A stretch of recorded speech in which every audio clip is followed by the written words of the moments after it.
Woodward Sports Network. Let's go!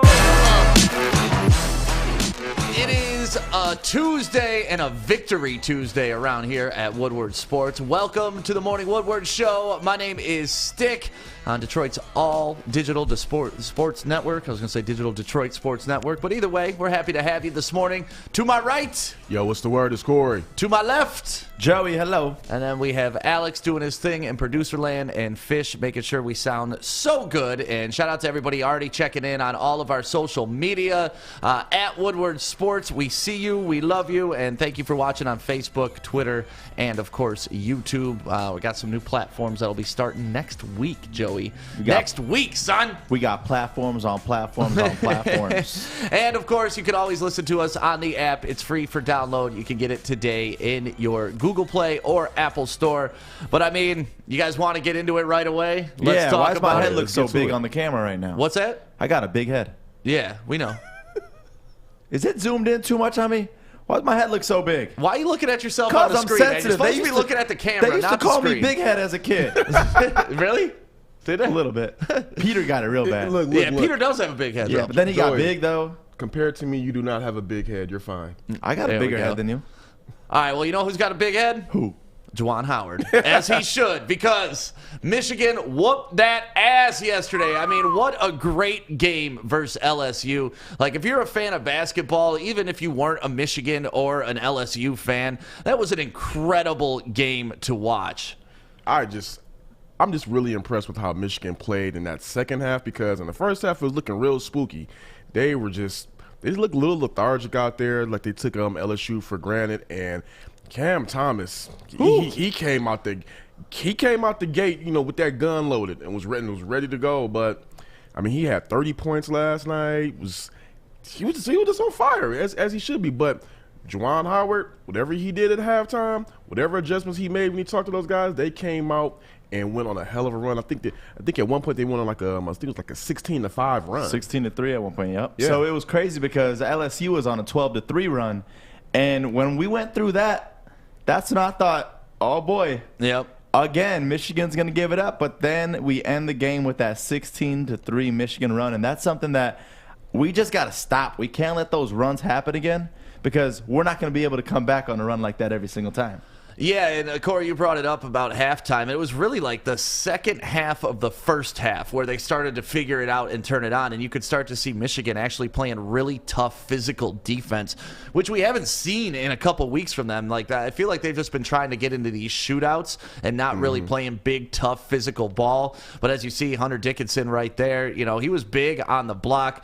Once again, getting in stupid-ass foul trouble, though. Oh, yeah. Trying to pick the ball from behind on a guy running up the court, like that was a stupid foul. That's my biggest concern with Hunter Dickinson right now is the guy just doesn't know when to take those fouls, and he keeps getting in trouble. But luckily for him, Eli Brooks and Shawnee Brown were there to bail everybody out, man. Hey, everybody. To your point, Juwan Howard, I wish we had that clip. There was at one point when in the foul later in the second half, Juwan Howard looked over at Hunter like, "What are you doing?" Right. Like why? I think Why we're you all foul looking like at him this? thinking that. But Eli Brooks was sensational. 21 points, 7 assists, 4 rebounds, 5 for 9 from long distance. Even with the fouls, Hunter was good, 12 and 11. But Shawnee Brown off the bench, yes, 21 and 4, 6 for 9, 3 from 6 from long distance, nailed all of his free throws. Him and Franz in that last stretch of the game, they were just unconscious. Shawnee Brown led them all game, but towards the end, it was him and Franz Wagner. They just really went ahead and pulled away. Franz had some clutch baskets, you know, layup, three. He went in his bag in the game. Yeah, and that's what you expect out of Wagner. I mean, we kind of talked about it yesterday. Like, those were the three guys that we expected to have big games. You know, you had Wagner, you had Dickinson, and then we mentioned Brooks yesterday. And my God, I don't know where Michigan would have been in that first half if it wasn't for Brooks. Like, Shawnee Brown came in off the bench and did his thing, but Brooks was keeping us afloat for the first 12 minutes of the game. I mean, they had to do something with I hate to say this, I know we're not supposed to go with kids, but they had to do something with Mike Smith out there point shaving. Right. That might have been one of the worst games I've seen him play. Yeah, but Eli Brooks, you look at his stat number here, 21 points, 7 assists, and 4 rebounds. And the kid just couldn't miss. He's hitting bank three-point shots and just really keeping Michigan in the game. How are you guys feeling during this game? Not good. Not good at all. I'm not feeling good at all. Really? Anytime that you got to come back on a big run like that, as the number 1 team in the country, one of the number 1 teams, we're number 1 seed, against the number 8 seed, it's worrisome because it's only going to get better competition at this point. And I'm still a little bit worried without Isaiah Livers, because my thing is I know at some point the team's going to lose that, all right, we got Isaiah's back, because we're kind of getting lucky on some of these games. We're hitting all of our shots, and sometimes our shots aren't going to drop, and then we're not going to be able to come back on these big runs. Yeah. Against a team like LSU, though, they're so athletic and so physical. Where Michigan had to beat them was use their size, and I think they did a decent job of that. Finally, after the 10-minute mark in the first half, they made some adjustments. They got back to that Michigan basketball that we all loved, and it was just really nice to see that Michigan put forth that effort, because like I said, I feel like over the past couple of weeks they've just been trying to outscore people. They were not trying to outcompete against people, and you could tell Juwan Howard's message to them was lay it all out there, put it all out there, which is good and bad, because if they put it all out there and they that was it, now they're spent, it's not good leading into the tournament. But in a one-and-done tournament, if you don't give it everything you got every single second, you could be gone just like everybody else in the Big Ten. Single game elimination, baby. They got to give it all out on every game that they play. Now, here's the thing. LSU is probably going to be the most athletic team they play. Even with everybody else in the tournament, LSU athleticism is off the charts. But that was a really good test for Michigan. I was not feeling good during the game, but watching how they came back, and how when they came back, they did not let up off of them. They kept their foot on the gas. I believe that is going to be something that they can take away from this game and go on and carry it over to the next game. I don't know if they blow their next opponent out or anything like that. I still think they have a road ahead of them, a tough road ahead of them to get to that Final Four, even that national championship. With that being said, if they continue to play hard how they did in that second half, they should at least make the Elite Eight. Yeah, the idea is to win the whole damn thing. The idea is to win the whole thing, but you know what? Going from unranked to where they are right now, right? You don't want to give participation trophies, but Juwan Howard is to go from unranked to where they are right now. Good job. I think if they get to at least an Elite Eight, they can feel really good about the growth of the program. Anything past Elite Eight, that's cherry on a sundae. Yeah, well, I think they need to get to the Final Four, man. If this team wants to be talked about as one of the great Michigan teams of all time, they need to get there to cement their legacy. But I agree with you on the Juwan Howard point. Getting to the Elite Eight in your second year, pretty great accomplishment. But I don't think they're done eating, man. They want more than that. They should want more than that. Yeah, they should look at the rest of the field right now and look at who they have in front of them and understand that, hey, this is it, man. This is our shot, that we could make it to the Final Four. And once we get there, who the hell knows what happens? Look at Juwan walking off the court right there saying 4 more wins. More wins. They should look at this and say, hey, we have a real shot to steal this whole damn thing if we just go out there and compete every game. Yep. Because they have a shot. I believe they have a shot. So they have a high shot now. The one team that I was scared about, truthfully, was Illinois. Because I'm looking at our division right now. We got Florida State coming up on Sunday. And then you look at the game after that. I know we got to get past this game, but then you look at the game after that, and we're looking at UCLA and Alabama. So I look at that as not an easy walk to the Final Four, but they got a damn good shot. Bama might, if they get to Bama, that might be a tough out. That might be a tough out. It's looking like UCLA is going to be a tough out, man. Yeah. And if you're a Michigan State fan right now watching UCLA cut through this tournament like butter, you got to be sitting there like this. It could have been us. Could have been? Could have been. It should have been us? Should have been. Should have been us? It should have been, yeah. It's just so frustrating to see that, man. You know what? Had Michigan versus Michigan State in the tournament. Y'all had one job. See, it could have been, Kory. You're very right on that point. But the Big Ten is such shitty basketball right now that even the best of the best, like Luka Garza and Iowa, even fall down. And it's just like, at this point, we started with how many Big Ten teams? 9. 9 Big Ten teams, and they couldn't even get to the Sweet 16. We're down to 1. Yeah, we're down to 1 now. Down to 1, man. Alex, can you throw up that picture I just sent you to, the latest one? There you go. That's what it looks like in the Big Ten right now. Michigan is carrying everybody on their back. Like, they're the last legit hope for the Big Ten. And then you look at, like, the Pac-12 still has, like, 6, 7 teams in it. It's like, how the hell does this happen? So now I go back to a few weeks ago, I love that few picture. games ago even, with MSU. Is it that impressive that MSU beat all of these Big Ten teams that were so highly ranked? It is, and I actually saw Jay Bayless talking about this on ESPN. He was talking about, like, we're saying that the Big Ten is overrated, but what he's feeling is it was such a grind all season long for these teams that when it comes tournament time, there's a little bit of a letdown because, you've put in such max effort through your whole season. Like, look at Gonzaga. They've had, like, 2 games they've had to get up for all season. Mm-hmm. If you're playing in the Big Ten, you're getting up for Illinois. You're getting up for Iowa. You're getting up for Ohio State. You're getting up for everybody in the conference. So it's a little different rolling into postseason knowing that your regular season has been such a grind. But excuses are excuses. That's the lamest thing I've ever heard. You think so? I mean, I think there's some legitimacy to that. How? If you're beating the best of the best teams, you should go and play these teams and walk all over their asses. Because it's hard to get up constantly. That's the thing. No, that's the adrenaline. This is March Madness. Listen, you could lose every single game like Michigan State did in the season, and then they got to play when it matters most, and they did, but only to a certain point. But when it gets to March Madness, the numbers, the stats, all that, throw it in the garbage. It's all about adrenaline. I'm with Joy on this one. When it comes to March Madness, you got to lay it all out there. It's what do they play for? To hear that one shining moment at the end of the tournament, lay it all out there. I'm with Joy on this one. I can't go with that one. Yeah, I kind of buy into it just a little bit, man, because his end point was these guys aren't overrated, they're just underachieving.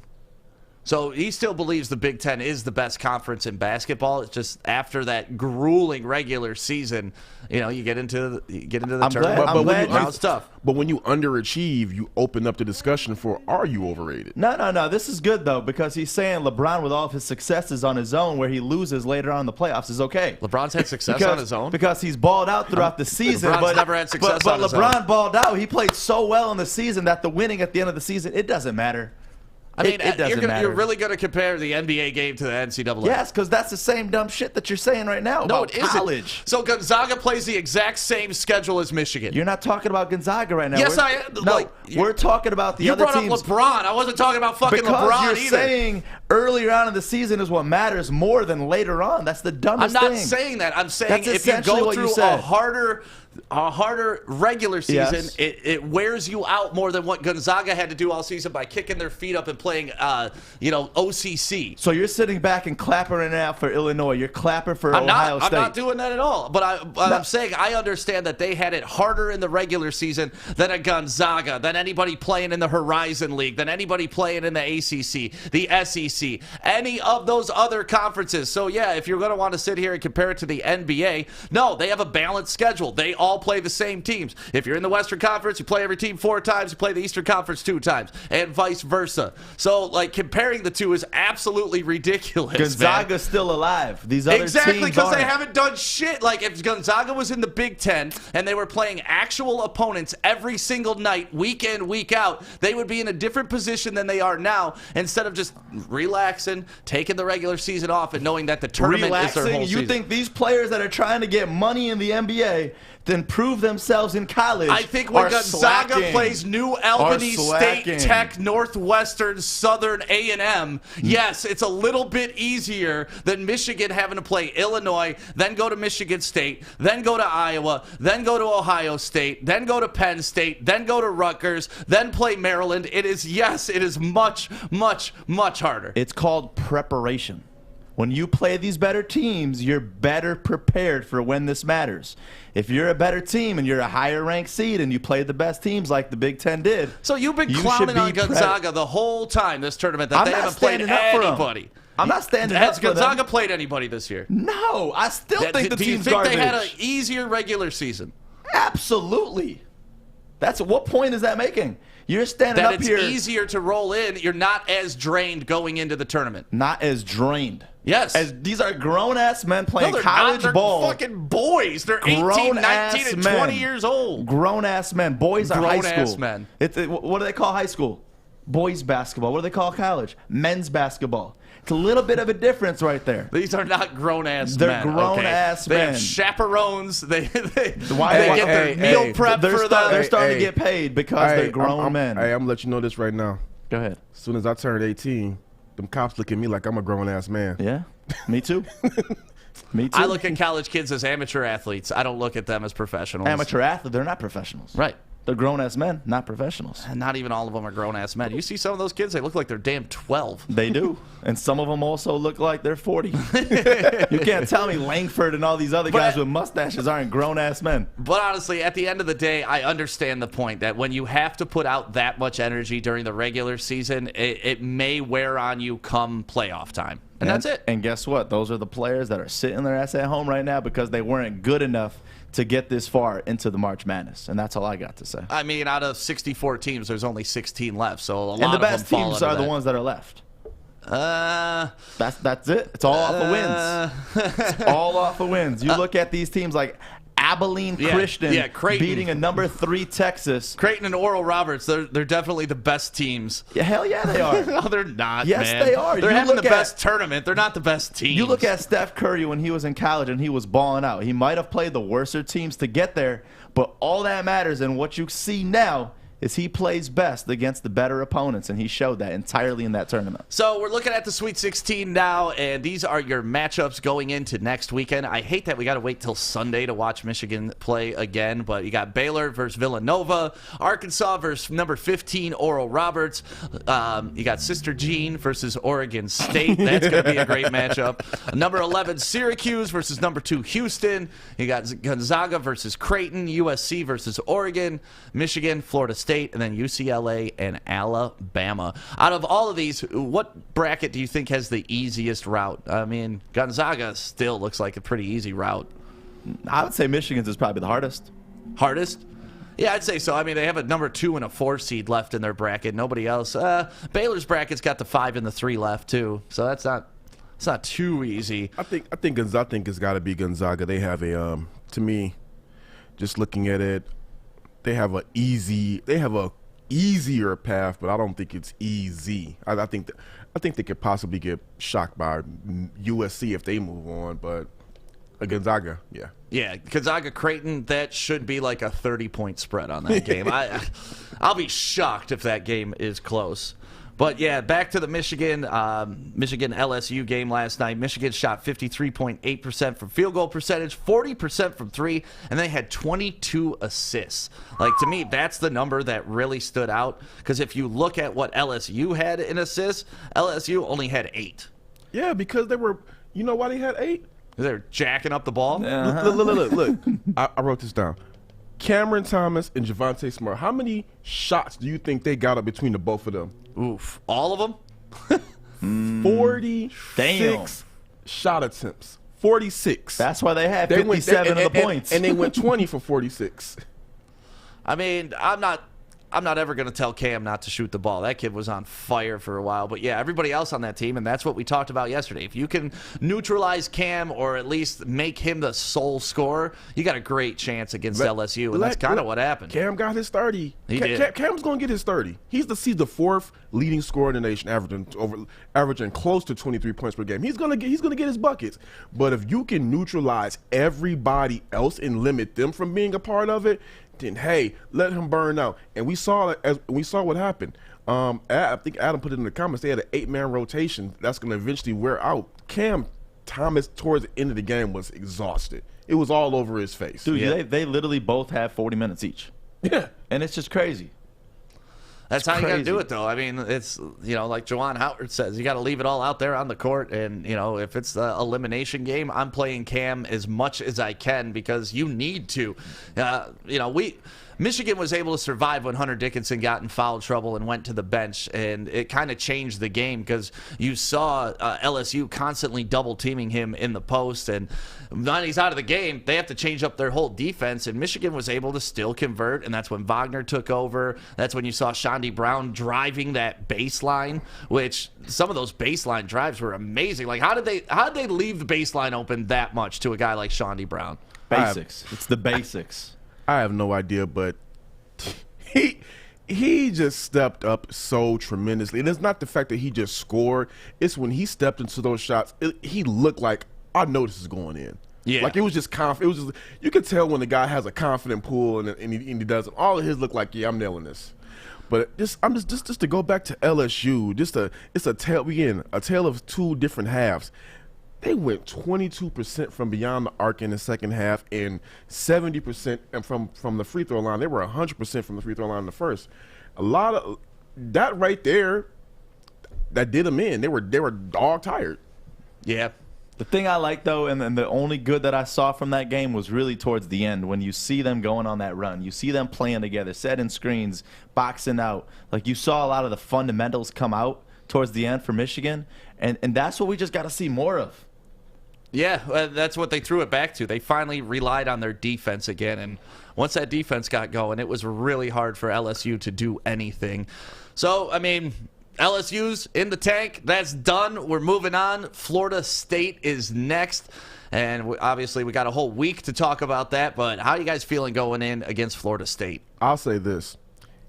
Hunter Dickinson and Mike Smith, Juwan's going to have to talk to them either together or separately. It's Hunter Dickinson, those late crucial mistakes, he has to limit those.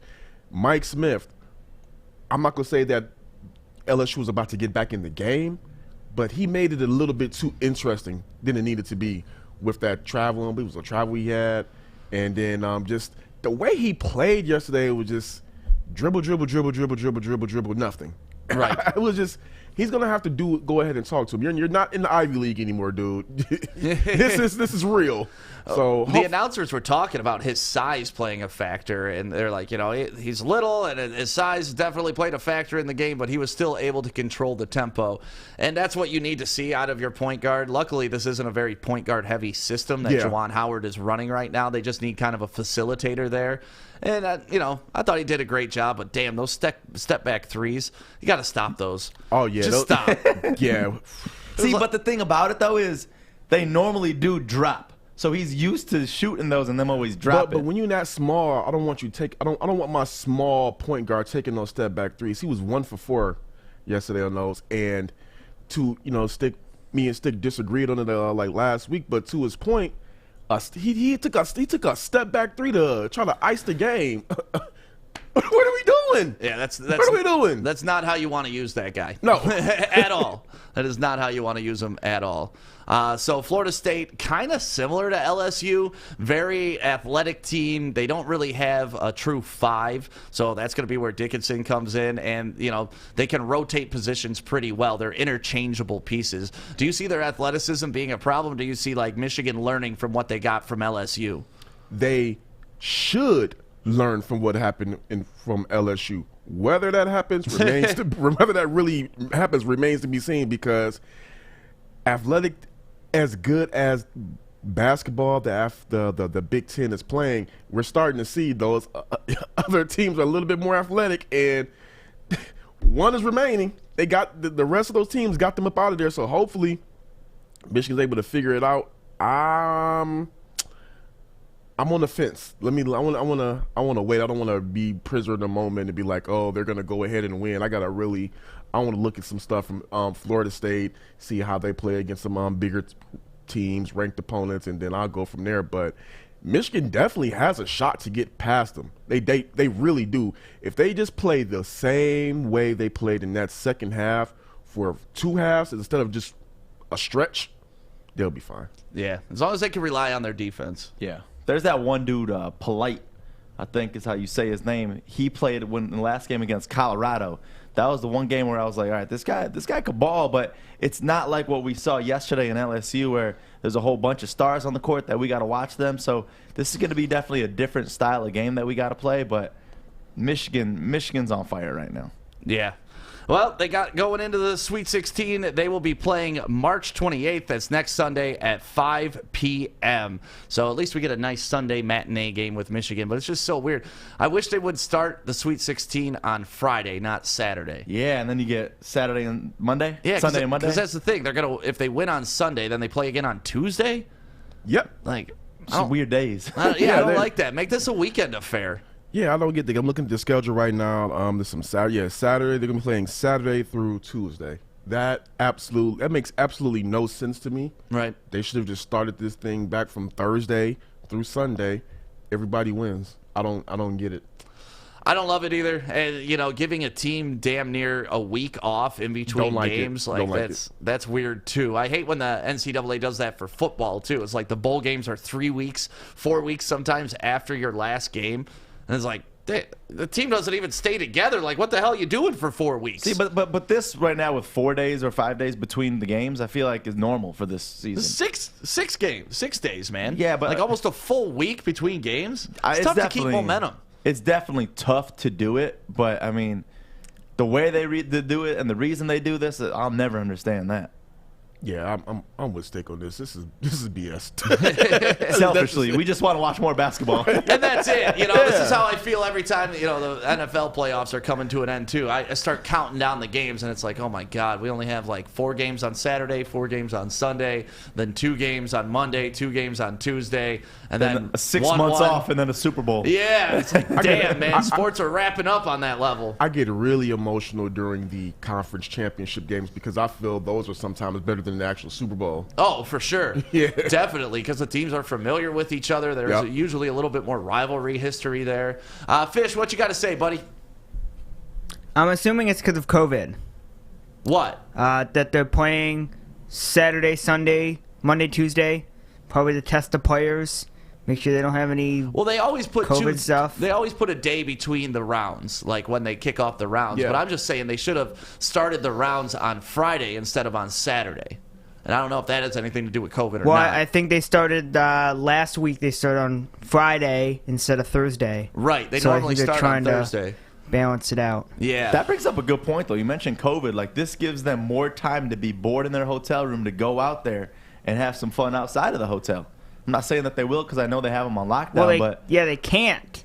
I mean, shoot, because the NBA, I think the NBA with the COVID playoffs, they had them thinking everybody had like a day off just to wrap it up. Like, let's get this going. Yeah, but they also had exciting things at Disney World. They can go play. Oh, man, they can play was on Connect lockdown. Four. They can go in a nowhere. pool. I don't know if they have that in You Indianapolis. can play Connect 4 and go in a pool. Yeah, I actually watched Dwight Howard and JaVale McGee on Instagram in the summer play Connect 4. And who won, Fish?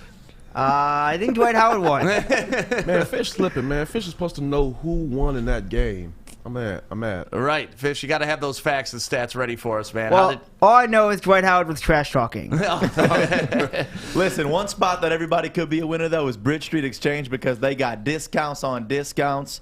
15% off your entire order online at bridgestreetexchange.com, or you could go in store and just tell them Woodward Sports sent you. Bridge Street Exchange in downtown Fenton. It's my spot where I like to go shop because it literally, I always say the same thing. It's a one-stop shop for men. And it really is because you go there, they got the Carhartt, all Michigan brands in there, and go support a local business, downtown Fenton. Bridge Nice. Street Exchange. Appreciate that. And I appreciate everybody in the comments right now. Do you see Facebook started this, like, you can send stars things? How many stars And it's do like we a get? penny per star, and people can start paying you.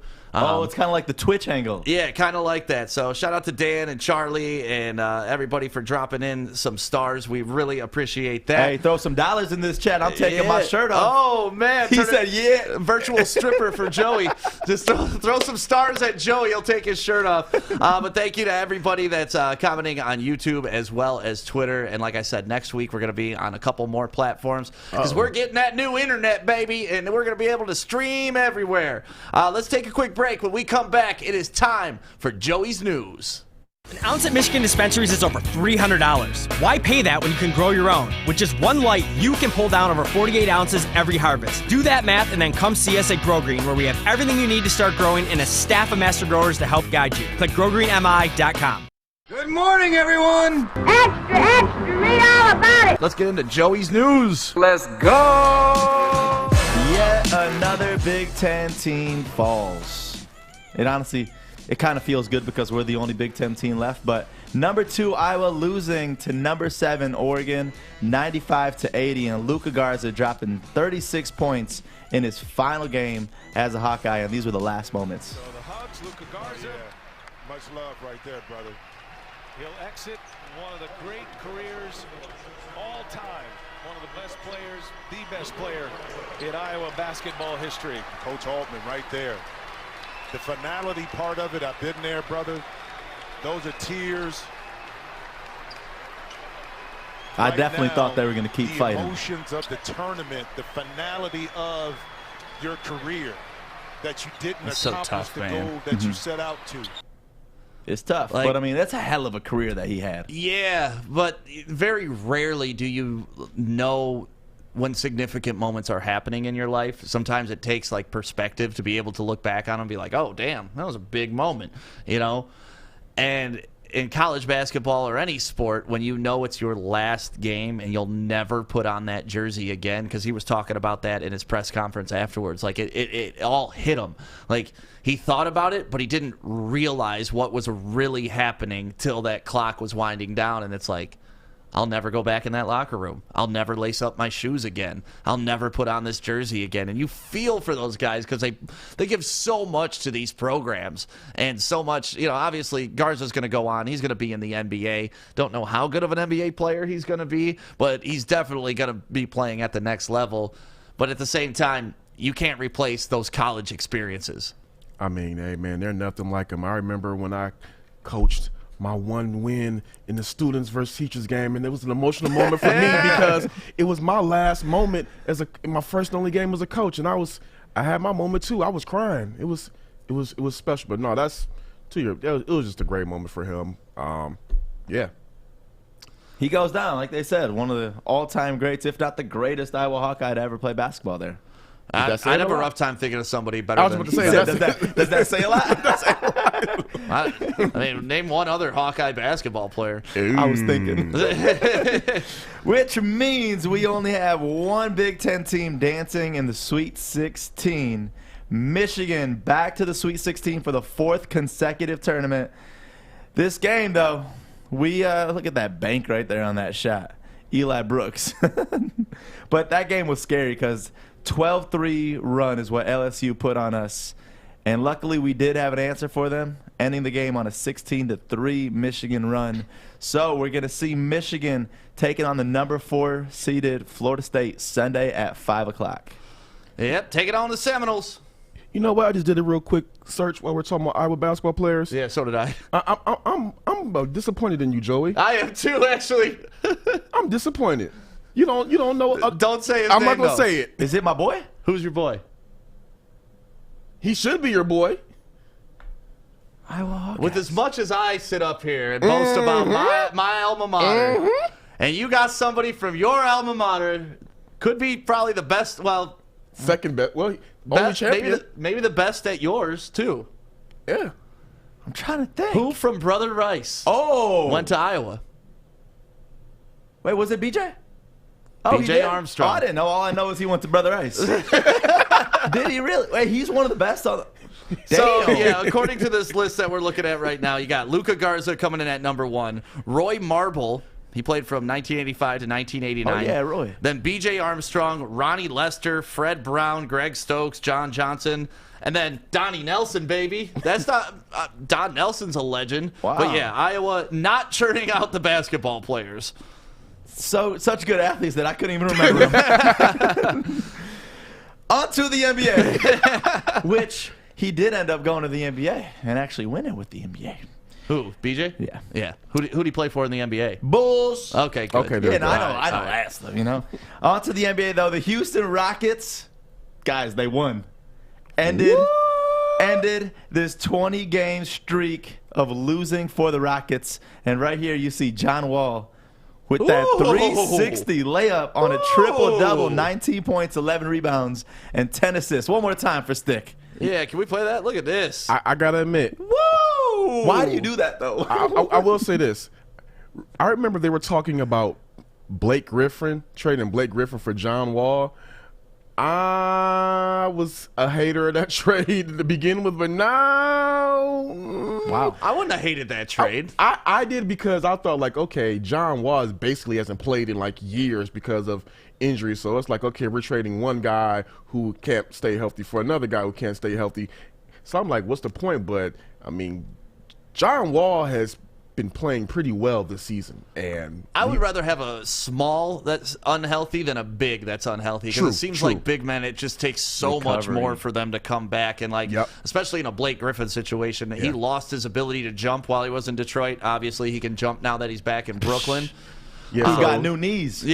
So to my homie Chris Bass, you were right. I was wrong. John, I always admit when I'm wrong. You were right. John Wall, he's back. That's big of you, Kory, to admit when you're wrong like that. That is. I appreciate that, Kory. And then last news, some local news here. Michigan high school basketball is back with the state playoffs. But some teams are dropping out, and this is super sad to see, West Bloomfield High School being one of them because contact tracing and COVID. Oh, man. Because they were supposed to play, I think, today or tomorrow. Today, right? At Bloomfield Hills High School, because they're in St. Mary's district. Yep. And they're looking real good on the year, and that's just part of what we're dealing with right now. Damn, man. That's tough. So shout out to all the high school kids and getting ready to gear up and play for the state tournament. We're going to cover it as much as we can and follow some of our local teams here. But, yeah, West Bloomfield, first one to be out, man. That's tough. That is tough. And they're making it very tough for these kids, and like they got to do the tracing and the testing almost every day now for high school. Like that's part of the initiative of why they were able to go back and play. And it's just, we're going to see. Hopefully they can get through at least the basketball tournament, because that would be 2 years of not letting these kids compete for state titles, and that's just that. So think of a senior. You look at a guy like Luka Garza crying over his high school or over his college career, and that's literally what you're stealing from these high school kids by not letting them play. But I also understand that you got to have the proper protocols in place in order for this to be a safe thing for them to play. So everybody's got to kind of dance together on this. Well, you look at a senior right now, the last state tournament they've been a part of was sophomore year. Yep. And unless you were a star, you weren't on varsity. No, I mean, I always talk about St. Mary's, but you go back to a kid like Julian Roper who plays for St. Mary's. He's up for Mr. Basketball this year. Last year, he was like, it was like Batman and Robin. They had a kid named Bowman who ended up going to Wisconsin and playing. Kicker, huh? No. You're thinking of Tommy Dolan. Oh, Dolan. Yeah, you're thinking of Tommy Dolan. No, Bowman went to Wisconsin to play, but, those two were like the dynamic duo last year, and they never really got the chance to compete together to win the championship. And this year it was Julian's team. He's taken over, and the whole team has just been amazing to watch. I think they're ranked 13 in the country right now. Like, just an amazing team to watch. But like you said, if he doesn't get a chance to compete for this, his whole high school career, wiped out. And the one thing I don't like about all of this is the people who have never played any sports or have had their moments. They're like, oh, it's going to be okay. You should be more concerned about being safe. Yeah, you want to be safe, but also, too, you've lived your life. You've had your memories. Why get on these kids? Because they want to have those same memories, too. I mean, look at us on this panel. Like, our biggest achievements, or the highest sport we ever played was high school. It was. It really is, And, that's something that we hold on to, even though Joey wasn't a huge starter, and we joke about him playing on the bench. I never started. Yeah, being a part of that team, though, is part of right you, and it's a great memory, right? I wasn't a big starter. I was on the bench, too, a lot, and I still enjoy every minute of it. Kory, you talked about left bench. Yeah, left bench. So it's not like we're supreme athletes up here, but we go back to those high school experiences, and it's one thing we talk about the elite guys that are getting this taken from them, because like Julian's going to go on to Northwestern next year and play basketball. He'll have more basketball in his life. Kids like us, that's it. Imagine never being able to play sports after your sophomore year. Like I said, like you just said, I wouldn't have big sports guy. I wasn't the greatest athlete, but some of my greatest memories were traveling to games, jokes in the locker room, being when I was on the sidelines. I'm learning the game from the coaches, and they're pointing out stuff to me so I can get my IQ up. Those moments are getting taken from them. So to just it's a sucky situation all around. Yep. But to just get on these kids for not being able to have those memories, damn. Well, hopefully we can make it through the basketball tournament, and then once spring sports start, and they're mostly outdoors. Hopefully we don't run into this. Baseball, probably the most COVID-friendly of all sports. It's already socially distant. Yeah, you literally are 60 feet away from people. The pitcher's 60 feet, the batter's 90 feet from first base. Like, you don't normally touch the ball a lot with the baseball should be the most COVID-friendly sport. So hopefully we can get through that. And we got to give a shout out to our people at Enjoy Levels. It's Enjoy Levels on Instagram. Make sure you go over and shoot them a foul. Shoot a foul. Shoot a foul shot with them right now. No, give them a foul. Why can I say follow? Follow. Give them a follow. There we go. Fish over there shooting shots too. It's at Enjoy Levels. It's a premium cannabis dispensary that is coming to Ferndale soon. 9 Mile in Hilton. Cannot wait for this place to open. Let's take a quick break. When we come back, somebody was saved by a beer yesterday. Did you guys see this? Legend. Absolutely amazing. We'll talk about it next on the Woodward Sports Network. I'm looking to bring on another HVAC tech right now. We are recruiting 5 to 10 techs a month. We're looking to grow and expand. Every new tech we hire is from Northwestern Tech. The hands-on training is fantastic. They're always my first call. We love hiring Northwestern Tech grads. They come out trained and ready to work. Our program is only 10.5 months, and our next classes are starting soon. So why wait? I'm looking to hire a graduate of Northwestern Tech. Northwestern Tech. Northwestern Tech. Northwestern Tech.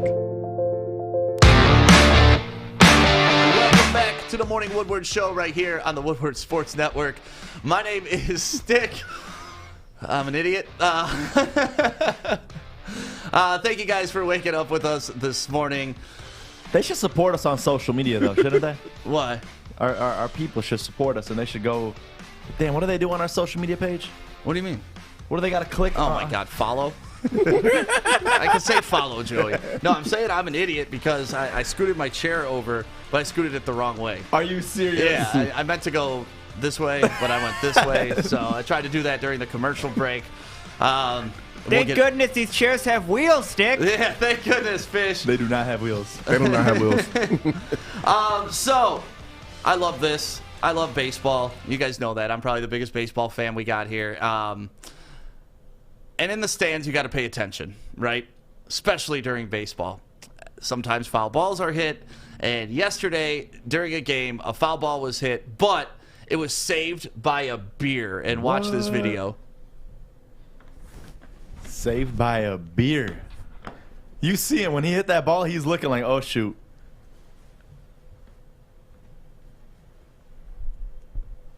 Huh? Everybody's checking on him. Clap, standing ovation. Hell yeah, man. He saved a life with that beer. Standing ovation. But watch this. Look at how much it's spraying everywhere. Wow. It's like a sprinkler. So what did he do? He put the beer in front of her? Honestly, it doesn't even, like, when you look at the stills, because we have some stills of this. Is he saying put your mask on? No. He's saying, you all right? You all right? You all right? So there he is. He got a bat. He got a signed bat. And look at the can. Look how crushed that can is. Wow. Isn't that hilarious? So what happened? He put the beer cup in front of him or in front of her? So if you look at the still pictures, the chick isn't even looking. Like, she's on her phone, and you can see her eyes get real big at the last moment. But I don't think he was planning on it. I just think it was a random coincidence to where this hit the beer, and it just blew up all over the place. He's a legend, though. He is a legend. He saved this woman's life right there with the beer can. Yeah, yeah. Dude, that beer probably all got on his eyes and everything. Oh, there's some great still shots. Do you have those stills, Alex, that I sent you to? Because there's some great ones. The photographer who was there was right on it, and you could just see it became like a sprinkler for that entire section right there. And have you guys ever been to a game where a foul ball's been hit close to you at all? No. That's why, honestly, I'm at the point where I would be that girl on my phone because I get no luck. No matter where I sit, the ball never comes my way. Kory? Not a baseball, but I've been hit by a ball in the game. You've been hit by a ball? Yes, I have. I think I told you that story at the at the Peach Bowl in 2018. I was doing photography, and I was in the end zone, and I see people looking at me, and I'm like, "What's going on?" I get hit on top of my head with the football on the kickoff. You did not tell me that story. Oh yeah, during the kickoff. Oh, you did. Yeah, you were hoping to find it on film. Yeah, right? I can't find. I got to find it, but I was taking photos in the end zone, and on the kickoff, the ball hit me on the crown of my head. Dude, you would have been the biggest legend. You just drop that camera one hand and then just catch the ball with the other hand. That's what you love. Yeah. Like you've seen it with the guy holding the baby and then catches the ball in his beer and stuff like that. Should have passed out, but then I would have been on the not top 10 of Sports Center. Yeah, I've been to numerous games and I've never had a foul ball hit close to me. Nowhere near you? Nowhere near me. You're probably the kid that used to always go with this mitt ready to catch him. I was, man, and like I still get mad, and now I'm at the age where if a kid's next to me and I catch a foul ball, I got to give this little bastard the ball when I don't want to because I've never caught one in my 40 years going to a game. You would do it? Huh? You would do it? Of course I'd give the kid the ball. I'm all about the kids, but if a ball comes my way, he's not getting that ball. I'm sorry. I guess it depends on who hit the foul. Man, yes. y'all seen that Michael Jordan meme? Man, F them kids. Yeah. I look at him and be like, listen, it took me years to earn this. You got to come to more games and Here's get what yours. you do. Tough You break, bring buddy. a baseball with you to every single game. You catch that ball, bam, swap it out. Here you go, buddy. Hey, you know a kid did that. I know y'all to a seen girl, that video. right? Yeah, he caught the foul ball, and then he caught the ball, and then he turned over to the girl and gave her the other ball that he had. Yeah, you've never seen that No, video? That's the most God. player move ever. Yeah, that kid was balling. He got And laid that night. Yeah, see, here's the stills. Look at. So there he is. Look at the ball. Like whoever took this picture, like that's such perfect How do you timing. get that? But the chick on her phone, she's like, oh shit. And then go to the next one, Alex. Boom! Oh, that's look a at that. sick picture. Isn't that amazing? That's an amazing. Look at the girls next to him. They're gonna get. You know what? You as a photographer, you live for those shots. Oh, you live for those shots. Just to have that in your archive. Yeah, well, he killed that one, man. Like, especially with the one where the ball is like right just there, touching the can, but it hasn't exploded yet. You don't know. You do not know how hard it is to get those shots. That was a great job. Yeah, good job by that photographer. But whenever I see that kind of stuff, I love to talk about it and just beers exploding. Like baseball's back, baby. What would you do? Just say a ball's coming your way. What are you doing? Because I know you always got the baseball hats on. Yep. Like like first instinct. What are you doing to block it or catch it? Straight with the hands? With the hands, man. Listen, I'm a grown man. I don't wear jerseys of other men, and I don't wear my glove to a baseball game. Come on, don't give me that. I don't, man. What's wrong with bringing a mitt? Grown ass men walking around with their mitts at baseball game. It's like, guys, catch the ball. Yeah, but he's sitting right next to you, and he catches that ball. Then how are you feeling? Fine. Jealous as hell. Pissed that I didn't catch the ball. But I've seen so many dudes with their gloves still miss the ball. You're not I know, but you're not catching it with your bare hands if that ball comes at you. Damn right you are. For real, how hard is that? I've never tried catching a ball like that. Well, that foul ball, that's probably about 110 miles an hour coming at you. I'm ducking. I'm not even going for that one. Yeah. I'm not trying to die. I don't know. You didn't play baseball though, right? I played a little like at the park with my boys. Yeah, see, I played baseball till I was like 24, 25, and I was a catcher, so I'm used to that shit. Just Balls coming in flying, your face? Yeah, just I used get to balls flying at me out of nowhere, and I catch them.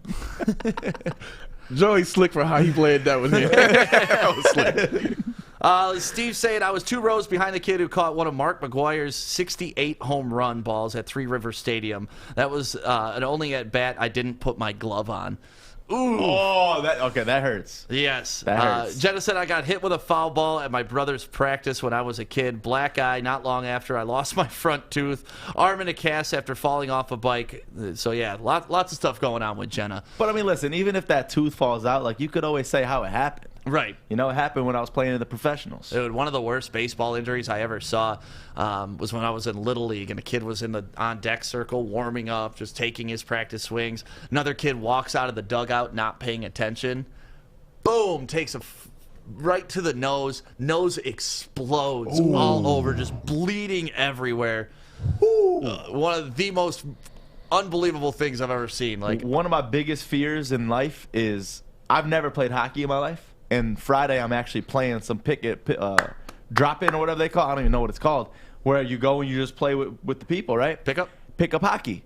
And he's like, yeah, I got a helmet you could borrow. And I'm at his house yesterday. He shows me this helmet, and it's just one of them straight with nothing up here. And I'm like, hell no. He got the little is it visor roller on hockey his. or ice hockey? Ice. You're going to play ice hockey?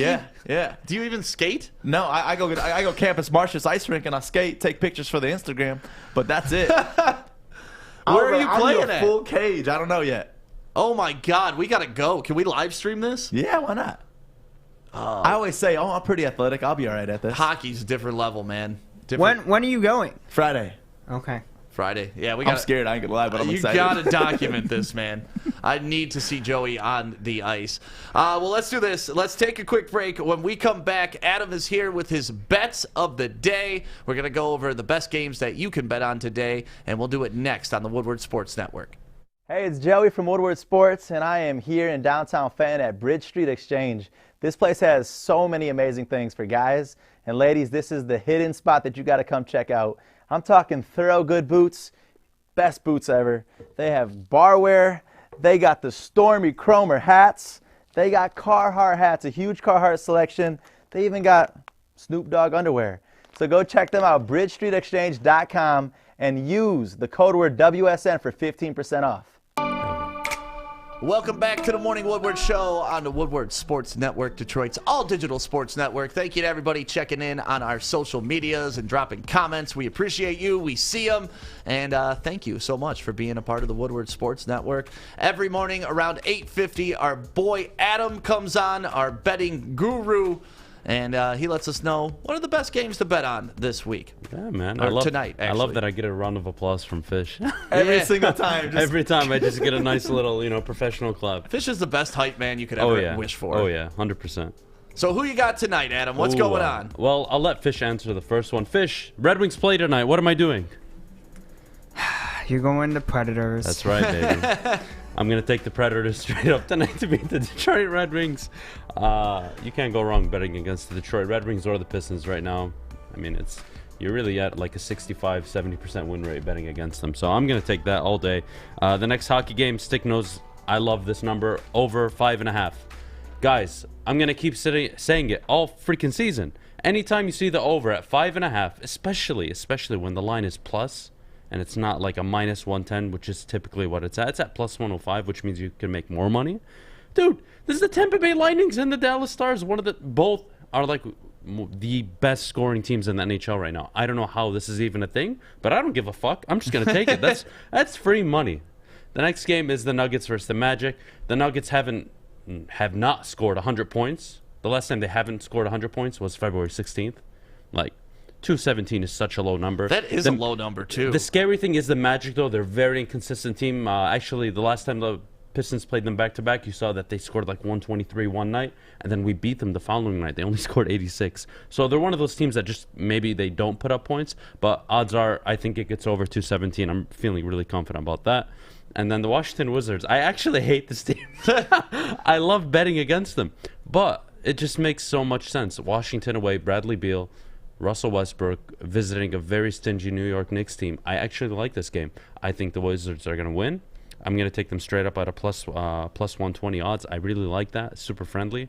And the last game of the night, the LeBron-less Lakers take on Zion Williamson and the New Orleans Pelicans. I love, love, love this spread. They're only giving them 6 points. It should be more. I love it. I'm taking the Pelicans to cover the spread. And that's really it. If you want to throw some chump change on the side, $15 takes you a long way. We weren't 3-2 last night. I was pretty disappointed in Ohio. There were no upsets in the tournament last night. It was very disappointing, but it's all good. We move on. We're here to tech today, and $15 gets you $385 on a parlay. But yeah, it's interesting betting on the Lakers right now because you see the Pelicans are 6-point favorites in that game, and had LeBron been healthy, obviously the Lakers are the favorites. Might be a pick'em, actually. Yeah. So how are you adjusting to that with the Lakers? I mean, obviously you're taking the Pelicans tonight. Do you feel the Lakers fell that far off without LeBron and AD? They don't have AD, and they haven't had him for most of the season. So you've been betting on the Lakers really just because of LeBron's value, and now with him out, the Pelicans, even on straight up on the money line, if you're not comfortable betting the spread, they're only like a minus 190, minus 210 favorite. You could still make significant money off of that. It's a very comfortable pick. I don't see a Dennis Schroeder-led team with Kyle Kuzma beating a full healthy What about roster. if they have Andre Drummond? No. It gives them a shot. No, I'm not going to say it's a big difference, but it gives them a better shot. Andre Drummond's a bum, guys. Come on. He is. But we saw him play one time without LeBron against the Suns the other night, and they lost by almost 20. So it's like this team's a little scary without LeBron. Any team would be scary, would be horrible, Without horrendous their star, without their star player. I mean, sure. look at the Rockets. They just lost 20 straight games without Houston, without James Harden. So They're it back, though. happens. CP3 doing 360 layups. Well, this is the NBA, and if John your star Wall. player's out, John Wall. Yeah. if your star player's out in the NBA, odds are you're losing most of your games. Yep. But yeah, I'll recap them for you guys. I love betting against Detroit teams right now. Just because I'm a fan doesn't mean I'm not a fan of my wallet. Doesn't mean I can't make money off these guys when they're down. I got to take care of my wallet. So I'm going to start with the Nashville Predators to beat the Red Wings straight up. They're actually, the over-under on that game is 5.5 as well. So I'm actually going to put $20 on Nashville to win straight up, and an additional 20 on the over/under, which I'll take the over, obviously, at 5.5 goals. I love the number. And speaking of the number, Tampa Bay and Dallas play tonight. The over/under is set at 5.5. I love this number this year in the NHL. It's such an achievable number. I love it, especially at the odds. It's plus 105. I'm going to make hella money off of this one. I can't wait for this. The next game, obviously, the Nuggets and the Magic. Over's at 217. I think it's doable. I think the Nuggets need to kind of get back into that early season form that they were on, where they were just dominating. Jokic looked like an MVP. They got to pick it up. I think they will. I think they cover. Not they cover. I'm sorry. They go well over the 217 mark with the Magic. The Wizards to beat the Knicks. Knicks are an interesting team. Very stingy on defense, but I think the Wizards pull this out. They have a much better backcourt. And then, of course, the Pelicans to cover against the LeBron-less and AD-less Lakers. I like it. And then, like you said, if you want a little parlay action on this isn't a very steep parlay either, but it's, $15 gets you $3.85, but we always suggest you bet the games individually because that's how you make some money. Yeah, and that's why we're here. Yeah, like yesterday. Yeah, you listened to the picks. We went 3-2 last night, but if you put the money on like I did with Michigan, I put $65 on Michigan, and that paid out handsomely. That was nice. I'm glad you bet on Michigan because I had a feeling that you were going to lean towards LSU yesterday. I haven't given you much on my bracket, but I did have LSU. I'm sorry, not LSU. I had Illinois out in the second round. Wow. And when I found out Stick had them going to the final, like before the tournament even started, broke my heart. No, it broke my heart. I didn't switch. Fuck that. I knew what the hell was going on. It broke my heart. And then I had Ohio State losing in the second round, but the motherfuckers lost in the first round. So, what are you going to do? And we're talking about our brackets right now. We still got our bracket challenge going on. People are competing for first, second, third, fourth, and fifth. Because we're giving away TVs, we're giving away PS5s, and then of course last place is the toilet. It's looking like I may win that damn toilet. But number one right now, my mom fell out of the top two. Joey. Aww. I can't even find her on the top list. But we're looking. Lucky Tyler 888 is sitting number one right now with a score of 45, a potential score of 98. So they're looking really good. You got Jacob Orida. I think that's how you... Jacob Roida? Broida? Either way, he's sitting at number 2. And then you got Tony328 sitting at number 3. Derf, D-E-R-F, at number 4. And then LA3189 sitting at number 5. So if you are any of those people, congratulations. Right now you are in the running. And if you hold those spots, you are going to get a pretty awesome prize for being a part of our bracket challenge. And a cool disclaimer. Obviously, right now, we're nearing the Sweet 16, so there's still a lot of tournament play left, so that'll obviously change. But you can see a lot of ties like on the score number. Oh yeah. And when it gets to the last day, let's say, and there's like 7 people in the top 5, tiebreaker will end up deciding who gets all the prizes. What do you think I'm ranked right now, guys? 1,300. No, not that low. What am I at? What, like 460, 464? 649. Ooh. I know. Damn, you are trash. Yeah. 649? I'm no Lucky Tyler 888, that's for sure. You say 649? Yeah. That's what place I'm in our Gee, bracket. that's horrible, man. I know. My mom was in 2 yesterday. How do you Dude, think I feel? All right. That's horrible. 649? What are you? 1,178.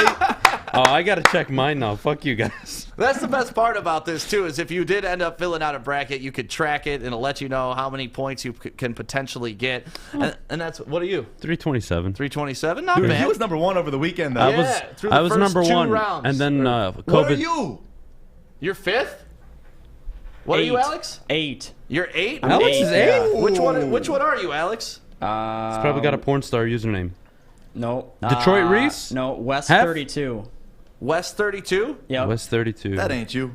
Yeah. Oh, shit. That is him. Nice. 43. Good job, Alex. Good man.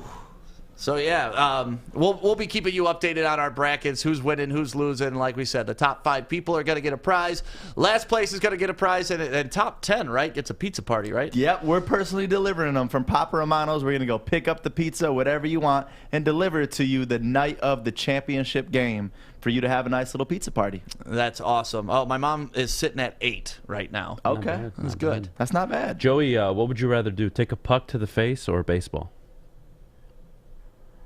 I just do. Well, you guys are talking about. Well, you guys are talking about weird injuries playing the sport. So I would do baseball because I don't know why I've always had a fear of that puck. Because I get scared when people don't wear cage masks. I'm looking at them like, you got some balls, dude.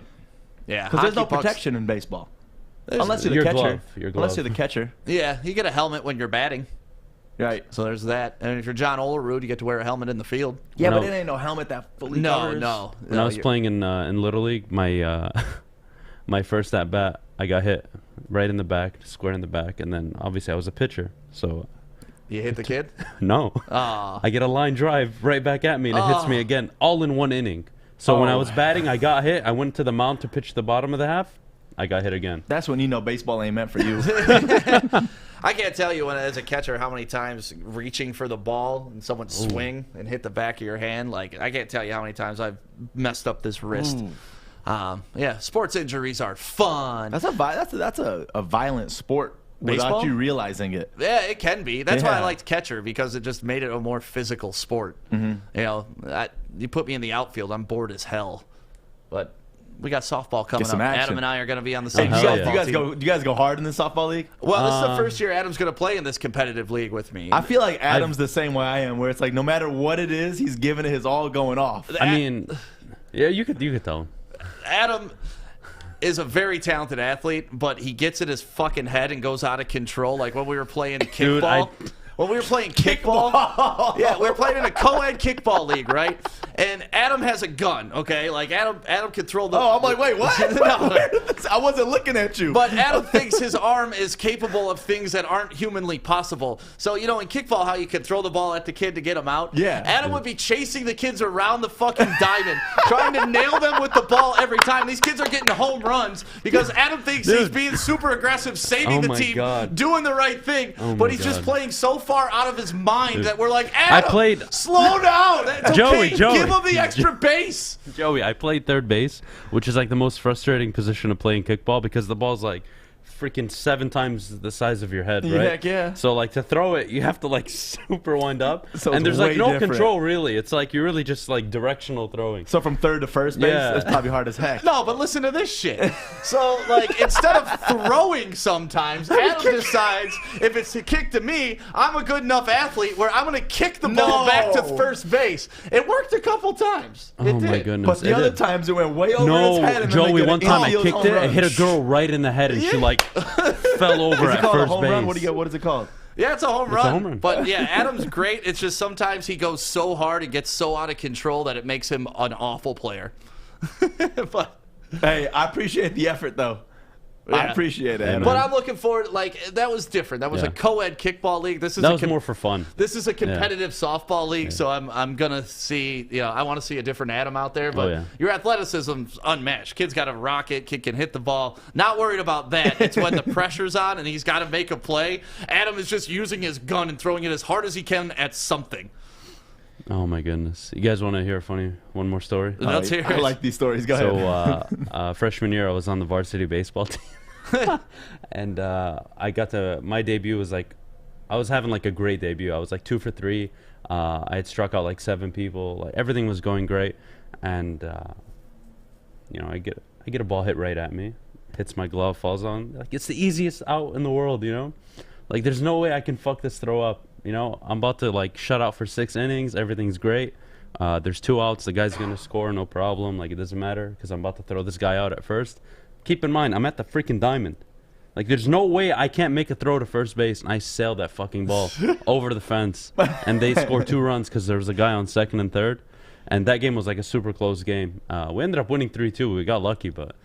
Yeah, Art has a comment here. This is why you ended up 3rd place in our punching contest, too. Yeah. Like, Adam was trying to punch so hard, he kept missing it and only hitting it with, like, maybe the knuckle. I'll tell you why, though. When I'm, like, he kept loose. sliding off. When Those I'm, like, things are about form. Well, They yeah, really are. but, like, when I'm, like, having a good time, it's hard for me to take shit serious and have a good time at this. Like, it's hard to balance both. Right. And that's when I, like, suck completely. But if I'm, like, just super laser focused, no. It's game over. So, yeah, we got our softball. That starts next month. You know what else is soft? What? Crumble cookie? These cookies! Shout out to Crumble Cookies real quick. I mean, this is a place that you just got to go treat yourself. The weather is so beautiful, and there's nothing better than just going to Crumble Cookies. You might have to wait a little bit because it's a brand new business, and everybody in Metro Detroit is trying to support them, which I love so much because these cookies are that damn good. Right off of Rochester Road in Rochester Hills, next to the Imagine Theaters. Go check out Crumble Cookies and tell them Woodward Sports sent you because they'll put a little bit of extra love in that cookie. You got to love that. Yes. And we're going to take a quick break, but when we come back, the NFL says this year's draft will be back to normal no matter what. Kind of happy, kind of sad. We'll talk about that next on Woodward Sports. You don't fumble the ball at work. Hey, Drake Bell, Sean Baligian. See you guys next weekend.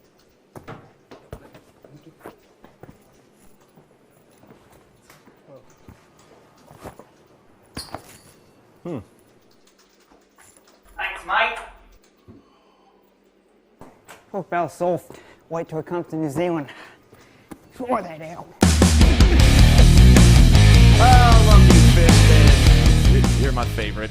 Welcome back to the Morning Woodward Show on the Woodward Sports Network, Detroit's all-digital sports network. My name is Stick, and the NFL draft last year, it was a little bit different. Everybody was doing it remotely.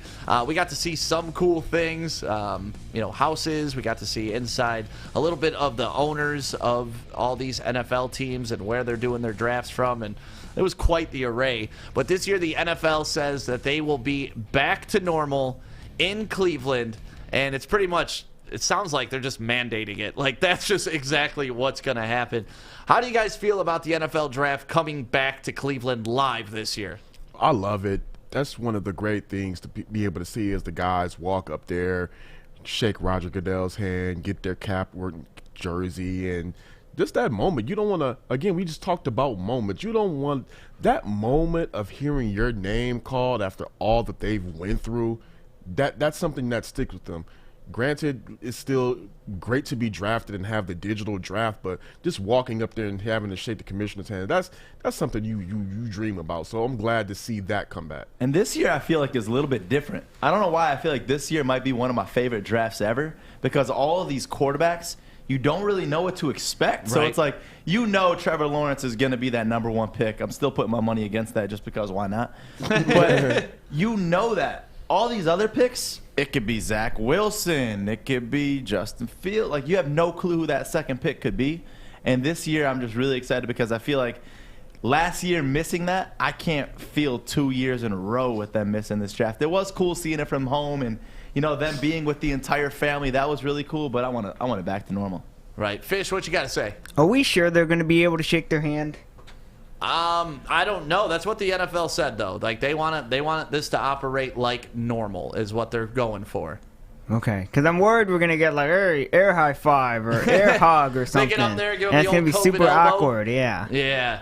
Yeah, well, I mean, if it's not the handshake, that's fine. But still, seeing these kids there with their families and hugging it out and celebrating and walking up on stage, getting their jersey, putting that cap on, it's such a great moment. But I will tell you this. I will miss looking at some of the owners and some of the coaches' houses, like, Cliff Kingsbury. To me, that was the highlight of last year. Look at that war room right there. Man. Like, Cliff what is Kingsbury that, a football field out there? Absolute boss. I don't know, man, but that is a sweet house. Holding practice at his crib. And look at his computer screen. It looks like it's, I don't know what's on that. Yeah, it looks like it's got a bug or something, but I think that's just probably their draft sheet and their war rooms. Yeah, it's something weird. Dude's got 3 cell phones, a computer, or 3 computers with him, no socks, just looking like a boss in his house. So I love seeing that. And then Jerry Jones. I mean, Jerry Jones did his draft off this boy last year. Not bad. $250 million yacht. It's a little. It's all right. What's crazy to think is that is chump change to this man. Right.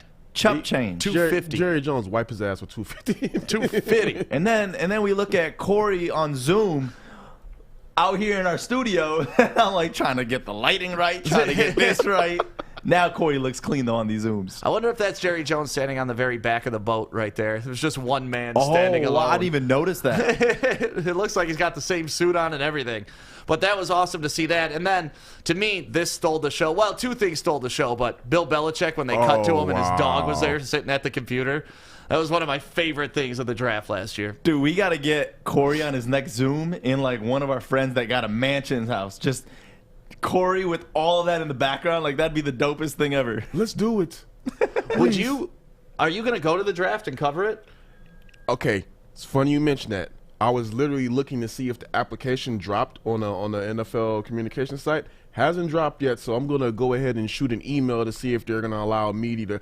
I know they're allowing select media to come, so hopefully I can just, we can make some calls and get some favors to kind of slide Woodward Sports up in there, because I've been to a draft and I don't think they're going to have it like the one I went to because we're still going through the whole COVID protocols, but the NFL draft is an experience. I'm like, it is really like nothing else I've ever been to.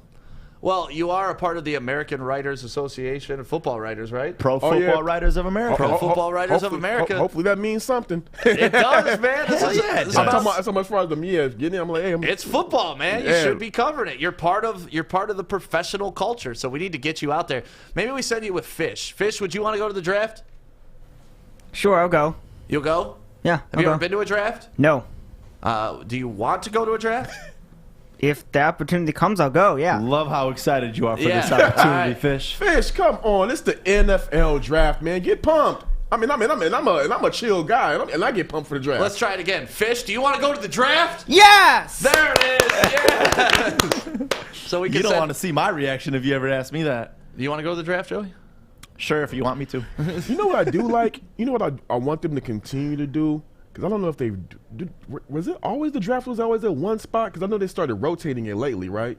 Oh yeah. No, they because I know I went to the draft when it was in New York. No, Tennessee. Okay. Oh, that was a fun draft. Yeah, man. that's when we got Hawkinson, and that's when Pat McAfee became Pat McAfee. That draft was crazy. Just everything they had going on.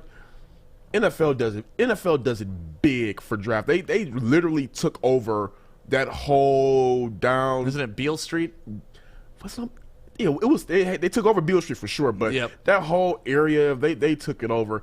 I just remember my friend Sheena, she got a video of me crying literally when they drafted TJ Hawkinson. And you know what? I'm glad to be wrong about that. Oh, you were crying mad. Oh, because I mean, you got to think at that time I had PTSD.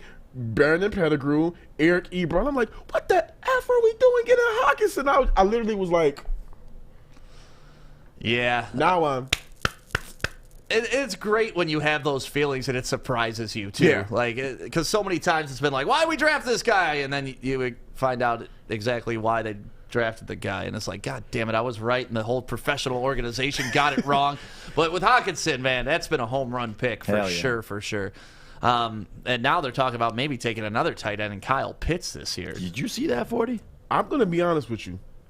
Kyle Pitts can – a lot of people are like, with Kyle Pitts, oh, my God, another tight end, another Eric Ebron. If you say that, you're not watching Kyle Pitts film. Right. Now, he can be either a wide receiver or a tight end. The thing is, he's just at 6'6", 240. He is a matchup nightmare. He can run. He's an excellent route runner. His hands are incredible, and he is just physical as they come. I wrote an article about him also up on Woodward Sports right now. Just check the guy out before you just look at the tight end and be like, oh, they shouldn't draft him. they can easily move him to wide receiver, and they'll be just fine if they don't go after like a Jamar Chase or somebody like that. And even if they want to run a two tight end set, I'm not really disappointed in that. We've seen that successful with the Eagles, and we've seen obviously Kansas City. They don't use the 2 tight end set, but the way they use Kelsey is kind of how you can use Pitts. Like, there's a lot of options with this guy. And Scott Bischoff actually brought up a really good point. Like, you put Pitts on San Francisco with George Kittle, you're like, oh my God, they got weapons. You put him on Kansas City, it's like, oh my God, they got weapons. So if you put him with a Hockenson, why aren't we feeling the same way about it? Because people in Detroit just love to complain. That's just it. It's just we need so many other positions that we look at it and we're like, all right, we already got this, so we don't need any more. But you look at him yesterday running that 440, a 4.46. Yep. At tight end. At 6'6". And 240.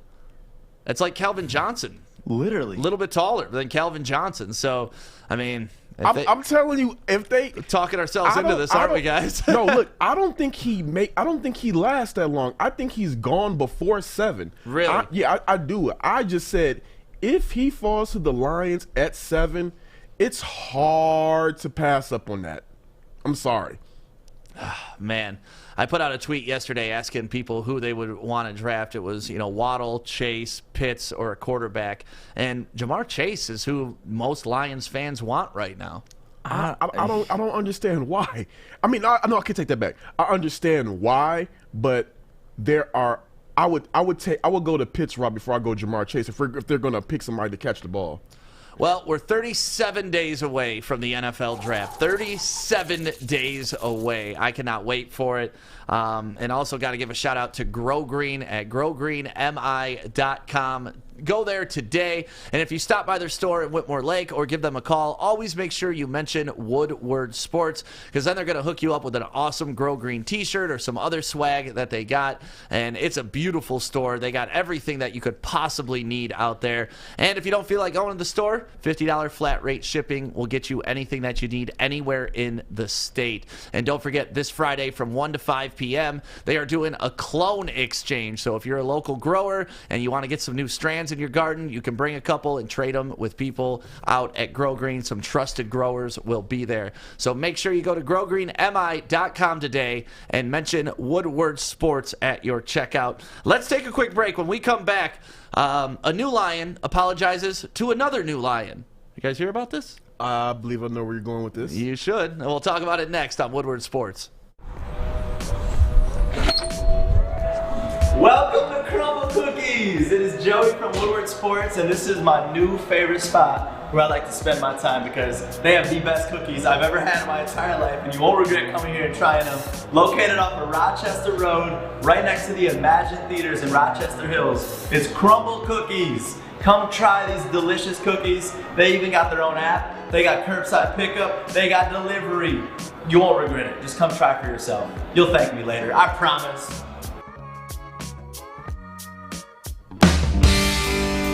Welcome back to the Morning Woodward Show on Woodward Sports Network, Detroit's all-digital sports network. Thank you to everybody who's listening on the app right now. It is free and available for download at your Google or Apple Play store.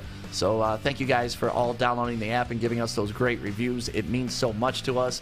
And, just the app numbers keep growing. Everywhere keeps growing. Shout out to everybody on YouTube. Shout out to everybody on Twitter. And, of course, Facebook. Drop some of those stars in the comments, please. We appreciate that.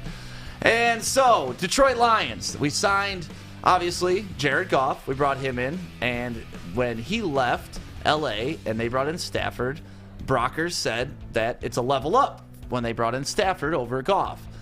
Well, then, Brockers got traded here to Detroit, and him and Goff have come face-to-face, and I guess several times now Brockers has apologized. I want to read the exact quote for you.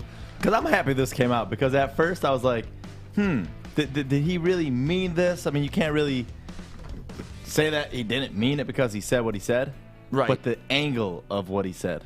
And you know what? I believe I said this. I kind of knew where he was coming from immediately once this broke out. It was like a morale booster, just something to say to make everybody feel good. Like, hey, we got this guy coming in. We have a real shot to do X, Y, and Z. And that's kind of what he pretty much alluded to yesterday during his introductory press conference when asked about it. Yeah, so he said, after I seen it in the media and I seen how it was just blowing up, I was like, oh my God. Like, that's not what I meant at all. So definitely, like, right after I seen it was getting out of hand, I had to text him, like, I didn't want him to think that I didn't see it or I didn't care about his feelings, because I know he reads that. Everybody... We don't say anything about it. We're definitely, he's so tough to read, man. Yeah, but we definitely read it, and I just want to come to him as a man and let him know that I have so much respect for him, and just understanding that that wasn't a shot against him. I just was trying to pump up the Rams fan base because I was on the Rams team. And then Goff he spoke out about it as well. He said, Brock is one of my good friends and a good teammate, and I get it. He apologized very quickly. I love Brock. Sometimes it happens, but that guy is my guy. I love Brock, and he reached out to me very quickly after that, and there's no ill will. We're all good. I mean, I don't like and I this. buy it, but I also like don't buy it. It's like one of those, yeah, I forgive you, but, you know, fuck you. That's exactly what it is. Like, you know what? All right, I get what you're saying, but you know what? I'm gonna remember that. Right. So when it comes time to be giving out these Christmas cards and Christmas gifts, guess who's gonna be off the list? You, Michael Brockers. And he even sent a text. He didn't even give him a phone call over this. That's the thing right there. If we're friends, I'm calling you. Yeah, you gotta listen. Oh my God! Like, come on. Oh my God! Right. And you meant it. Like, let's be honest. Like, you can say that's okay, but I did. To me, that's the reason why he said it. Listen, if I'm on the Rams and I get a new quarterback, I'm hyping that dude up to the highest extent. Yeah, he's the greatest thing since Joe Montana. You know, he's the best quarterback besides Tom Brady. Like, I'm gassing him up as much as I can.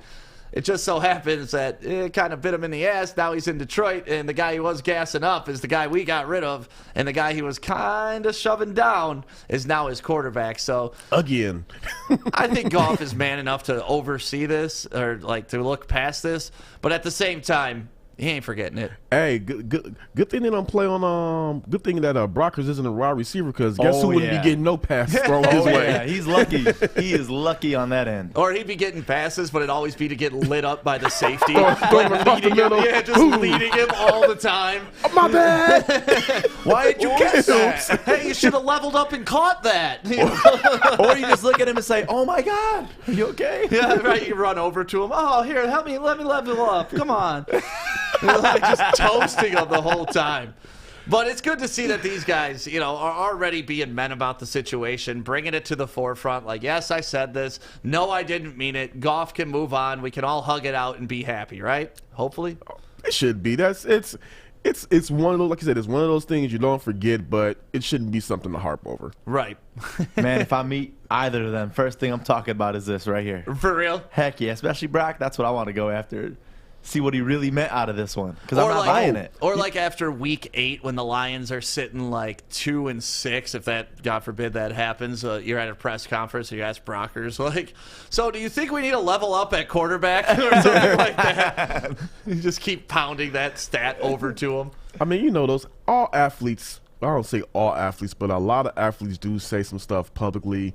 They say, oh, I didn't mean it like that. Then when you get to get some private, I mean, yeah, I did mean it like that. But, you know, there's one athlete, I'm not going to say his name, but I had a personal conversation with him actually on my birthday, and Stick is going to love this. Uh-oh. I asked him, I'm like, man, so what do y'all think about LeBron going to the Miami Heat? Man, that was the weakest shit ever, man. F him. I'll tell you who said it afterwards. Is it Ant? No, he played in the NBA. Oh, okay. Oh. Yeah, he played. He was an NBA athlete. Some juice. So it wasn't Ant? No. Yeah. So sometimes your foot gets put in your mouth. But, I mean, what the hell was he supposed to say when they got Stafford? Like, oh, well, Goff is better. I'm kind of sad that we made this move. Like, no, you got to hype up the new guy. You gotta hype up the new guy. You got to build that, boost the morale up of the fan base.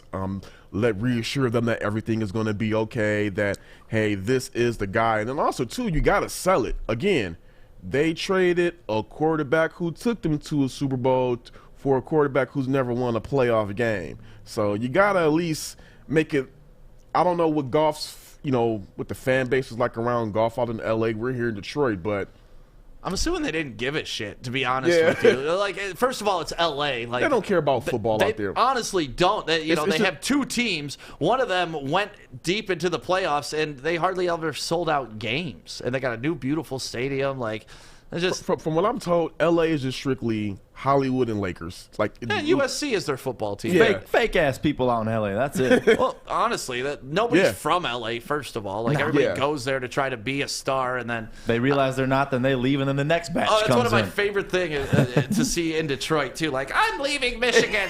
Michigan's so bad. I'm going to LA to make myself a star, and then 6 months later, moving back to Michigan. These people are so shallow. It's like, no, you just suck. Like, and I always say that if your life sucks here in Michigan, it's probably going to suck in California because it has more to do with who you are than the situation that you're presented. I tell you how many times people I know people that moved from Detroit to Atlanta thinking that change of scenery was going to change their life. So sometimes it can if you're intentional, but just thinking that up and leaving Michigan is going to all of a sudden everything is going to fall into place. It doesn't work like that. No, it doesn't. If you're a trash human here, you're going to be a trash human Atlanta, because you're around Miami. more trash human beings. Right. Yeah, that's it. It's all the other trash human beings too. All They're coming together. Ooh, I could go make it somewhere else. What you got, Fish? The Rams there hasn't been fans in the Rams' new stadium. Right. So we'll see if they this year will be the first time fans will be in the new stadium. Previously, they in the played new at stadium, the Rose but last Bowl. year when they were there in LA before COVID, they still didn't pull any fans either. Yeah, but that was at the Rose Bowl. Right. Where they have 100,000 people. Yeah, but still they couldn't get 20,000 in that bitch. I think they got a little more than 20. Yeah, look up their average attendance from 2 years ago, Fish, and let me know. Because I'd like to find that out. Because every time I watch an LA football game, it just looks dead. Like, people are at the beach. They don't care. Mm-hmm. And that's one thing that's really great about being in Detroit, and I wish other athletes, because they don't look at us as like a destination that is really sexy. Mm-hmm. But Detroit, if you want like hardcore fans to root for you and you want to become a legend and an icon, this is the city you need to do it in. Because if you go play football in LA and you're the greatest of all time, nobody's going to care. Even in Miami, like, nobody really cares about you. So Detroit, I'm telling you, if you're a free agent, you're looking for a place to play, Detroit, baby. Yeah, you know what? 2 Sticks Point. I looked it up real quick. Dead last in NFL attendance, the Los Angeles Rams. I mean, I only know what I see. What's up, Fish? Well, you can definitely tell when they moved from St. Louis to LA because the numbers went from 52,000 average to 83,000. So the first year they moved was 83,000. 2016, that was the average attendance. 83,000? No way. That was in 2016. But since then they've dropped. Lowest was 2017 of 63, and then last 2 years have been 72,000. Of course, 2020 they had 0.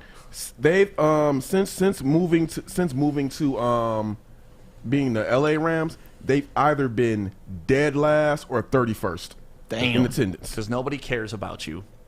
And honestly, that's it. Like, Stafford could be hyped to go to LA, but you're in a spot where nobody gives a damn about you. And that's it. That's the craziest thing about it. Yeah, Stafford's going to have a chance to go out there and win. Let's just be real. He's going to be with a great franchise, but here he was like, I hate to say it, he was like in a conversation of football, you could consider Stafford a god in Detroit sports. He's an icon for sure. Yeah. Out in LA, he's going to be another guy. And when you look at those stats, too, about attendance, like, don't forget, L.A. is the #2 market in the entire country. Outside of Manhattan, there are more people living in L.A. than anywhere else. So it should be easier to pull people, right? You know, Detroit's all the way down to, I think, 13 now in the nation. Like, when I first started in radio in 2001, Detroit was the #7 market in the nation. Now we're all the way down to number 13 just because of the flight and the people leaving the city. But like, when you're dead last and you're in the #2 market, to me, that even, like, is worse than anything that you could ever point to, because you still have all these people, but none of them want to come see you play. You have the second most amount of people in the country, and you're dead last. That should show that nobody gives a shit about you in L.A. Facts. Dropping facts. Terrible.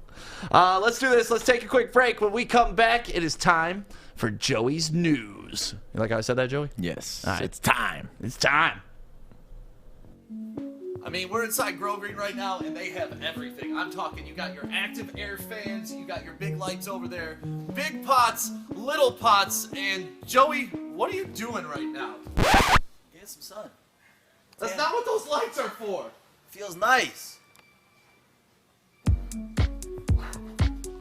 Go to Grow Green MI today to get all your growing needs and a tan. Good morning, everyone. Extra, extra, read all about it. Let's get into Joey's news. Let's go. Yet another Big Ten team falls yesterday night. Number 2 Iowa losing to number 7 Oregon, 95-80, and Luka Garza dropping 36 points. It kind of made me sad as we realized that this was the final game of Luka in a Hawkeye jersey. Right there, brother. He'll exit. Yeah, it's not like I ever had this love for Luka Garza, but you could just tell, man, this kid gave it his all every time, and Iowa just meant so much to him. And that's what you're going to see with him. He's going to go to the NBA, and he's going to be that one player that leaves it all on the court. It's tough. Right now, the emotions of the tournament, the finality of your career, that you didn't accomplish the goal that you set out to. That was a good hug. It's a great hug from Coach. Yeah, you gotta love that, man. It is, and it's tough. I mean, it relates to all of us. I mean, we talk about our memories as high school athletes in your last high school game, let alone college. And being the greatest player at that college ever. Like, right. That's a little different level. Right. Well, I say that's the second Big Ten team left in the tournament. There's one left, guys. One left. It's in our own state. It is our Michigan Wolverines, luckily ending up with the W yesterday, because that was scary, because LSU goes on this 12-3 run, and I was like, oh, boy, this is going to be over for us. But nope, we ended up beating LSU, ending with a 16-3 Michigan run, which definitely helped Michigan go into the Sweet 16. This is their 4th year in a row, guys. Yeah, I love that video too, right there. Shawnee Brown walking up or dancing up to the bracket and moving Michigan ahead to the Sweet 16. I mean, it was a tight game throughout the entire game yesterday. The first half got a little sketchy, and then coming out of the second half got a little sketchy, but Michigan was able to put it all together. I mean, you saw efforts from everybody. Bench players coming off having record games like Shawnee Brown. You know, he never scored 21 points in a Michigan uniform, was able to do that. Dickinson had a decent game. He had his double-double, but I thought he could have played a much bigger and better game. Eli Brooks. And then, yeah, that's where I was going next, man. Eli Brooks, just pretty much the savior for them in the first half. If he wasn't around in the first half, Michigan could have been down like 12, 15 points going into halftime. And, like, you look at, like, Shawnee Brown and Eli Brooks. Both of them have 21 points. But then you look at LSU stars, Cameron Thomas and Javonte Smart. Them two together dropped 57 points. But they each played 40 minutes the entire game. Yep. And chucked up 46 shots. Exactly. So it's like you compare both of them. I mean, without them two, that team is nothing. With us, we lost Isaiah Livers, and look how we're looking still. Yeah, that's the thing with Michigan, and that's kind of similar to what Florida State's going to bring to the table in the Sweet 16. A bunch of interchangeable parts. You know, like pretty much everybody on Michigan is a 3. But, you know, like they can shoot, they can dribble, they can play defense. There's no real true 2 on the team, and there's no real true 4 on the team. So it's just like you got your point guard, and then you got your center, and everybody else interchangeable, and that's it. Yeah. So I like Michigan's chances going forward against Florida State. And yesterday's game was just fun to watch, man. Like, I haven't been that emotionally invested into a sporting event in, honestly, a long time. Yeah, like that second half was really intense. I was just screaming every time Michigan drilled a clutch bucket, especially when Franz hit that three. When Franz hit that 3, I literally ran upstairs just like, Yeah, I was sitting on my couch like, you know, like I said, it's been a while since I was sitting there. My heart's pounding. Yeah. And I'm literally rooting for Michigan. And we really haven't had a team to root for in a big moment in a long time. Like, yeah, the Big Ten tournament, okay. Yeah, Big Ten regular season, okay. But this was, if they lose, they're out of it, and they're the last Big Ten team. Like, there was so much riding on that game last night. And also, I'm rooting for us as a network because Michigan loses. We want to talk about them more. Like, this has been a fun journey to follow and talk about every morning. If they were done, we would have been in here this morning like, all right, well. So really recap the game. Yeah, so Florida State and LSU, let's talk about that. And that's just, it doesn't hit. I don't want to do that. And Michigan State had one damn job, and we could have talked about, could have had even more to talk about. Yeah. And oh now, my God! If Michigan State would have won too, we literally would be talking about if these teams win this week or these teams win their first game, they're going to be playing in the Elite Eight. Oh, how sweet would that have been? Michigan State is a what the hell, man? I'm still mad at y'all. They're doing it. We got robbed. We really got robbed. Like, just imagine all of the shows leading up to that game. Oh my God, that would have been a lot of fun. And just like the trash talk between schools. Oh my. Like, we could have sent someone up to Michigan State, someone to Michigan. Like, we could have done a lot of things. But there's nothing more fun than talking smack against Michigan or talking smack against Michigan State because, one, it doesn't hit any of us personally because we didn't go to either of those schools, and two, because it gets the other team so pissed. Yep. But you know what? I love it because I'm a Michigan fan. A lot of my friends, the one thing my Michigan State friends who actually went to Michigan State, they love to just say, "Oh, you're a Walmart Wolverine." I'm like, okay, that's the worst. That's the best you got. That's your biggest joke. I still got your ass whooped. Yeah, no change. I don't see you as a Walmart Wolverine. Like, when I think Walmart Wolverines, I'm thinking of the guys that are like planting Michigan flags in their front yard, like acting like they went to the damn school. Yeah. And like just living and dying off of Michigan. You're just like a Michigan regular fan. Yeah, I was talking like, dude, I've been a fan since a kid. Like, it's pictures of me wearing all Michigan stuff as a kid. So it stuck with me. You want me to get rid of my childhood fandom just to make you feel good about your school getting their ass whooped? No. Right. Sorry. No, and I'll always throw it back to my old third grade teacher who made me fall in love with Michigan when I was a kid. Was she hot and she wore Michigan? Yeah, she was a Michigan cheerleader. We've had this conversation. Ooh. Remember, you guys thought it was weird that I thought my third grade teacher was hot when I was in third grade?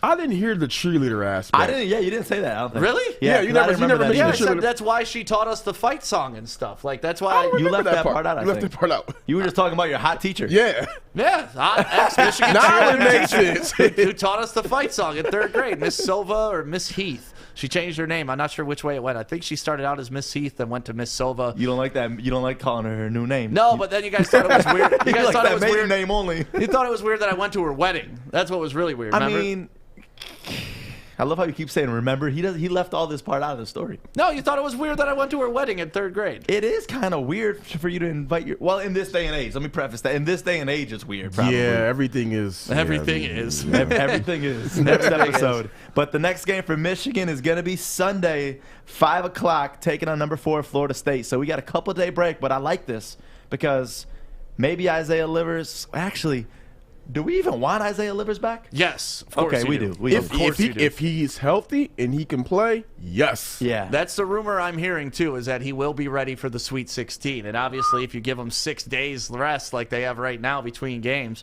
it does give you a decent amount of time to get ready and get healthy. I don't want this bad juju out in the air, but imagine Isaiah does come back and then they lose, how that feels for him.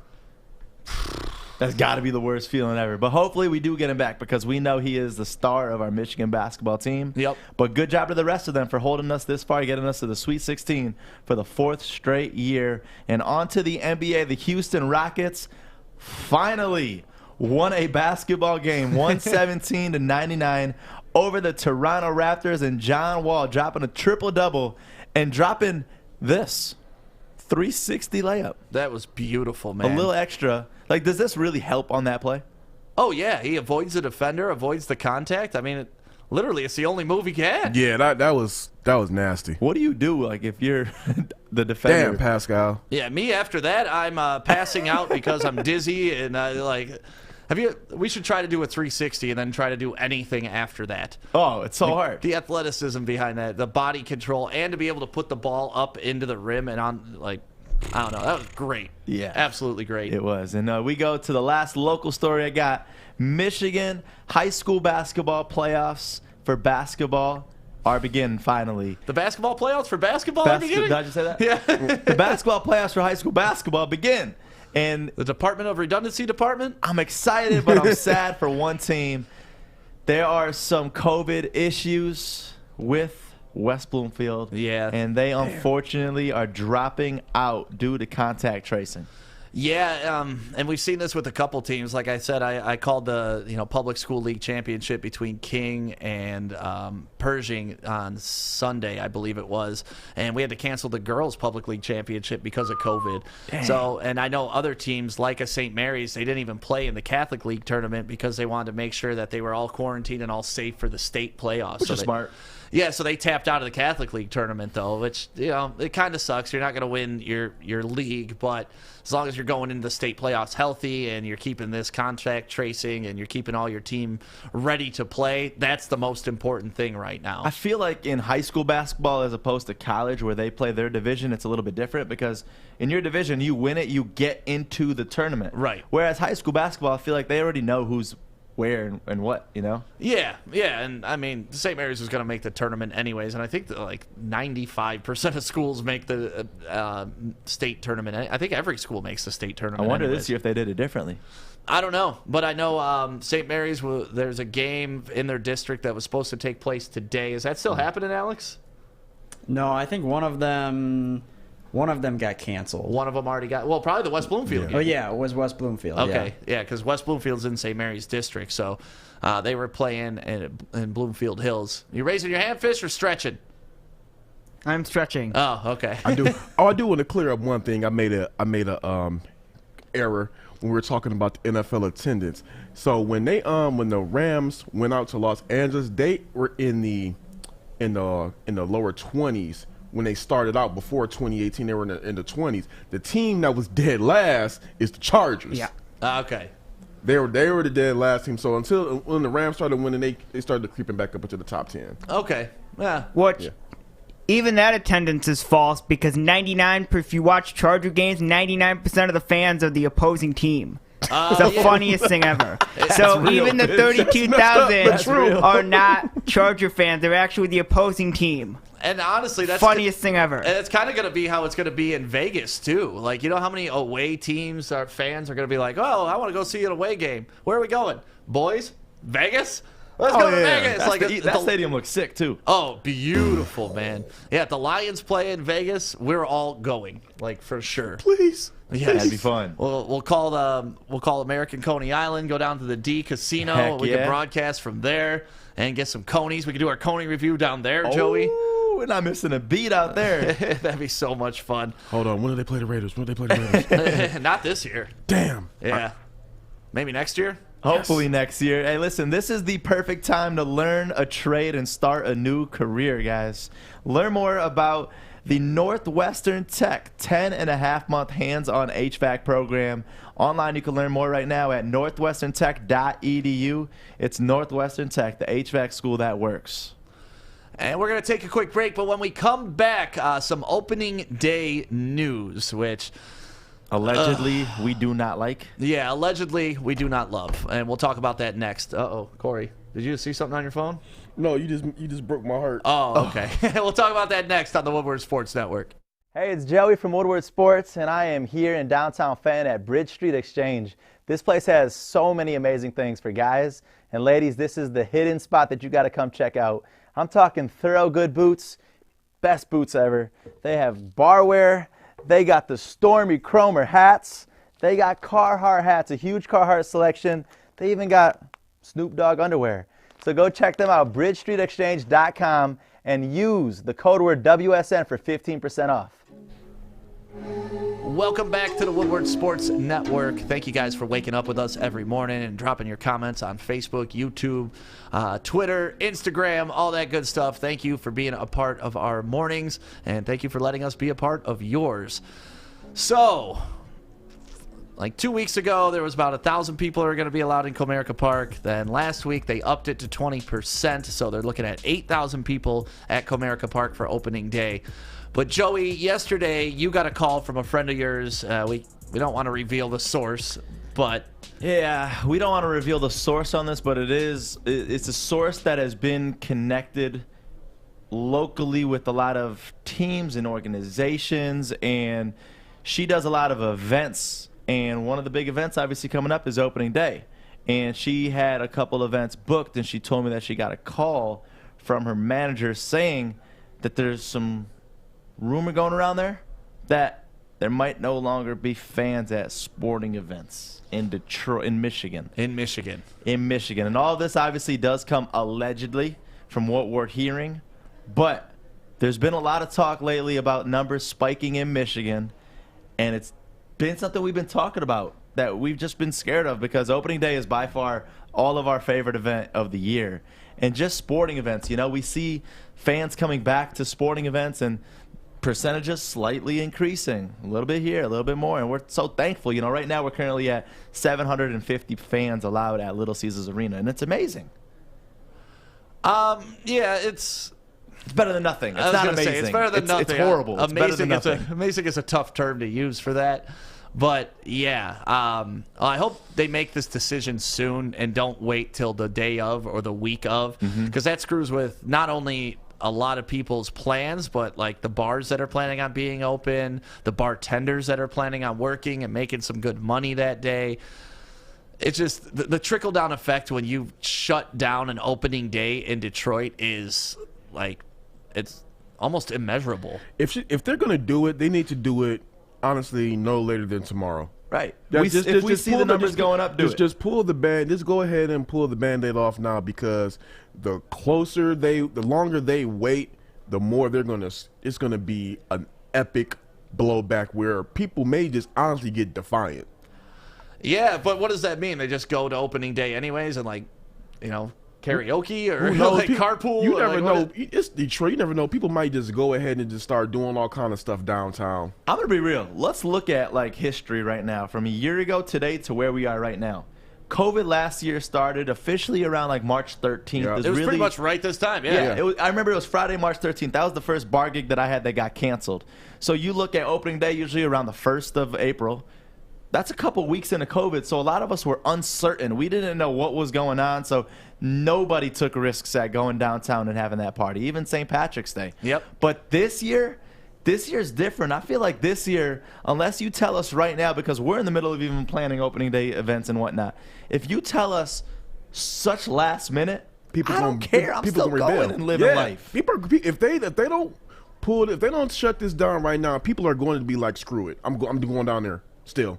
And truthfully, if it gets to that point, I mean, a lot of these businesses are putting forth a lot of their funds to organize all of these events, that it kind of just becomes a tragedy for these businesses if they don't have time to, disperse the money that they receive for all of these events and all the costs that they get. Because they're already spending money to probably do it within the social distancing and the COVID guidelines. So they're already preparing for that budget, what legwork that's going to take, and you're going to wait till the last minute to go ahead and cancel it. If I hope the rumors are false, but if the rumors are true, just go ahead and do it now. Don't wait. What type of events, the person that told you this, what type of events do they do, Joey? They do events MLB related, NBA related, so professional events. So it's at that level. It's not like... Yes. Okay. So they actually have team contact. Is it the team that's telling them that they're no longer doing it, or is it the team that's just delivering the message that, hey, the government may shut this down? That's what it is. Oof. That scares me, man. It really does. And listen, don't listen to this and say, oh, damn, it's canceled. It's not. It's all allegedly as to where we're at right now and what we're hearing right now, because truthfully, they don't even know yet. It's all right, we're seeing the numbers going up. What do we do? They know that it's going to be thousands upon thousands downtown in Detroit for opening day. And then you see Comerica Park, they were at 1,000 capacity, and now they raised it, right, for opening day? Did they? Didn't they? What's the capacity? It was 20%. Okay, so they were going to do 8,000 people. Okay, so 8,000. Comerica holds about 42,000. Yeah. So yeah, but I don't know, man. If you're one of those 8,000 people, do you gamble? Do you hold your breath? What are you doing right now? And then everybody that we know that's planning on being downtown, like you said, we're planning on being downtown that day and doing a lot of fun things in the city. I'm just so sick of this, man. Like, the back and forth is just driving me insane. Can we just make a decision and stick with it? I mean, you're looking around the country and you're seeing, even just a couple miles south to us, Ohio is open. They're doing their thing. Texas is completely open, doing their thing. Florida is just a whole nother damn beast, what's going on in Florida right now. I don't want what Florida has. Yeah. Like, did you see that picture in Miami Beach? Bro. That was like, you know what? I was like, I'm going to dip out of somewhere for a weekend just to kind of clear my head and get back on track. Won't be Miami. No. And that's the thing. Like, as much as I'm like, yeah, let's open this back up. Let's do it the right way and all that. I don't want to be what's going on in Miami right now. Like, that just looks too damn crazy for me. Like, I want us to be responsible. I want us to be smart about this. But I also don't want to be afraid of this my whole entire life. Like, vaccines are out there. People are getting them. You know, a lot of people who already have COVID have the antibodies in them. So, like, there is a safe space where we can operate. We just all got to come to the same conclusion that, hey, today's the day that the world opens back up. Let's just do this, and we'll deal with the consequences. And I'm actually thinking, because I'm pretty sure they're going to start requiring journalists and whatnot to get shots, so I'm probably just going to go ahead and end up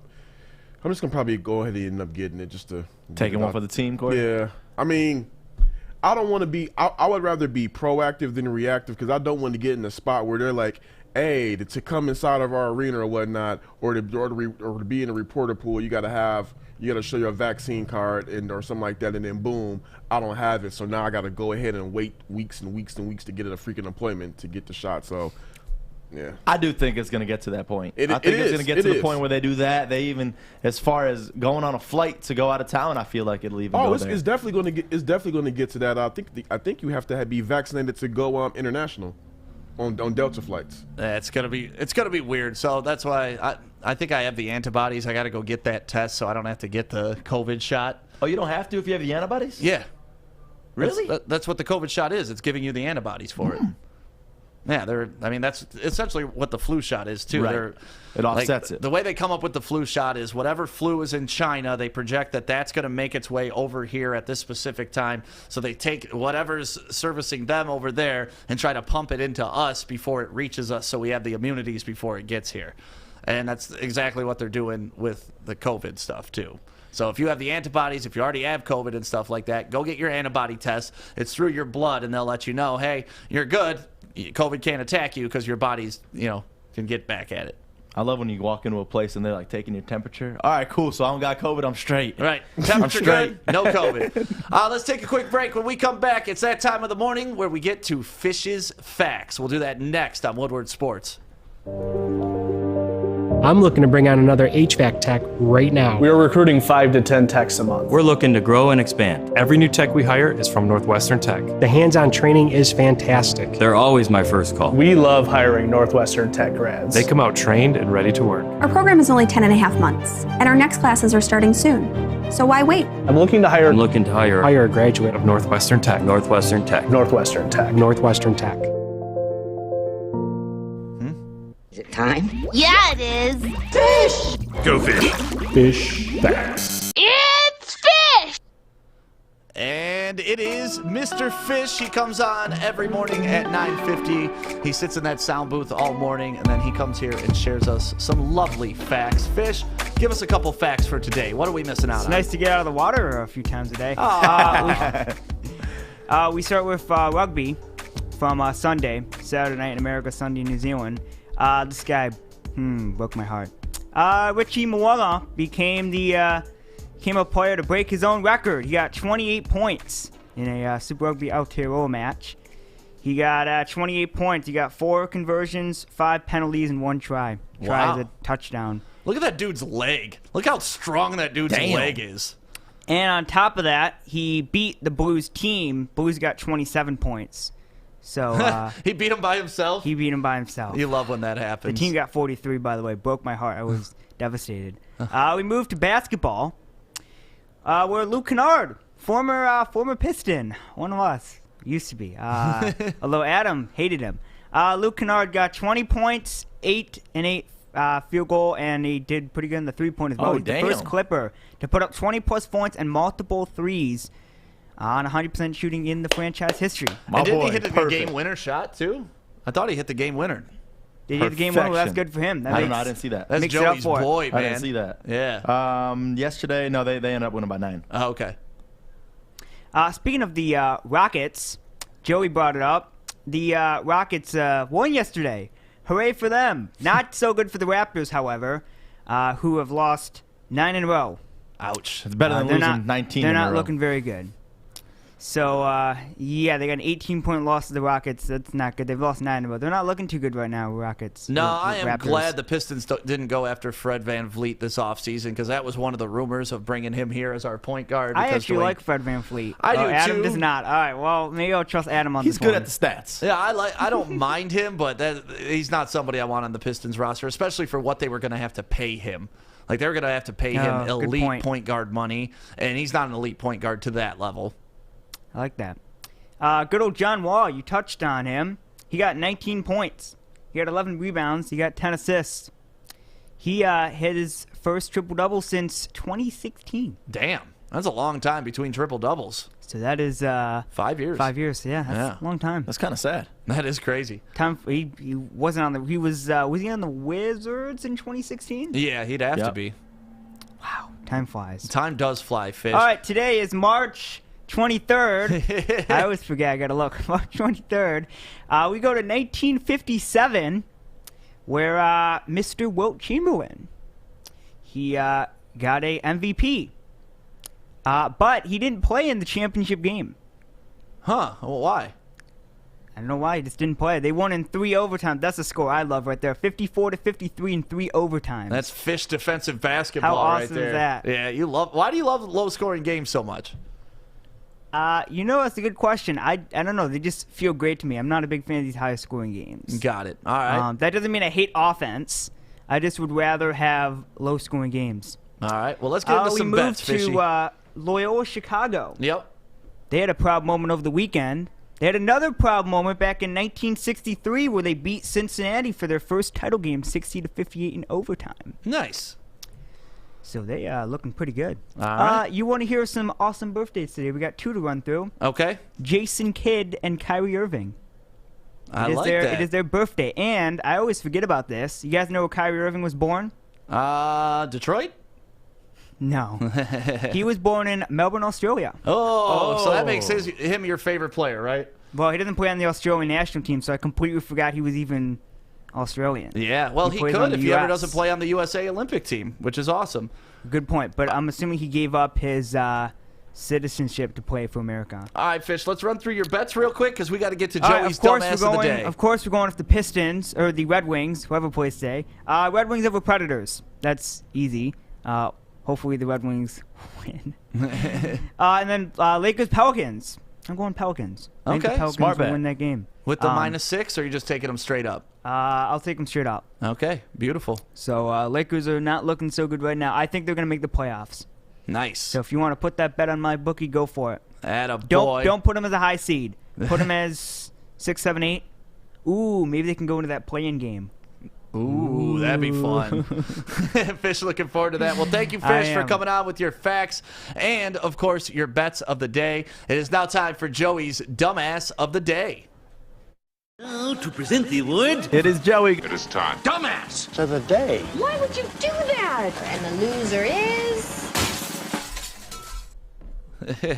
All right, Joey, what you got for us today, man? Big Theo on this play right here.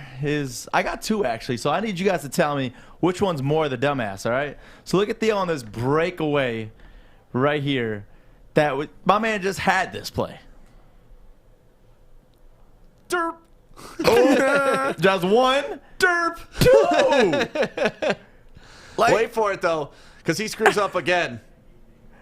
Oh, I didn't get the screw up. Okay. I didn't get the third one. What was the third one? I didn't see the third one. The third one was on the defensive end. When they get the ball back, he turns it over. Dude, how do you, as an NBA player that can easily dunk, how do you, first off, not even go for the dunk on that first one? Breakaway wide open. So that's the first one. The second one, we go to women's basketball. Number 15, Troy, hosed by the refs in an effort to upset number 2, Texas A&M. I saw this. In the women's tournament. Look at this. Starts in the front court, touches the ball. Yeah, so the coach was super mad, thinking that was a backcourt violation. And if you look at it, 3.7 seconds left on the clock, down by 2. Looks like she touched it here. Touched Looks definitely like it. touched it. 2 times. Dribbled. Yes. What are we calling here? What's the call? Obviously, the no call is the wrong call. On the other side of the floor and should have been an over and back. Screw Juwan Howard. I want her as our coach. Yeah, she out there getting it, man, isn't she? Yes, she is. So what do you guys think? The first one of Theo or the second one of Troy getting waxed on that horrible call? I mean, both are dumbass. I got to go Theo. Yeah. It's more of a dumbass. I mean, the refs, I don't know. That's such a blatant call, though, and that's the tournament. Refs miss calls all the time. Dudes don't miss back-to-back open dunks all the time. Yeah. That's my logic behind it, and that's why I picked Theo. There's our dumbass right there, both of them. Our dumbass of the day. Thank you very much. And we got to thank you guys for waking up with us and being a part of the Morning Woodward Show. The Baligian and Bell Show is up next, kicking off at 11 a.m. Oh, yeah. And then we got The Hook coming up today from 3 to 5 with Darren McCarty, Maz, and Pilar.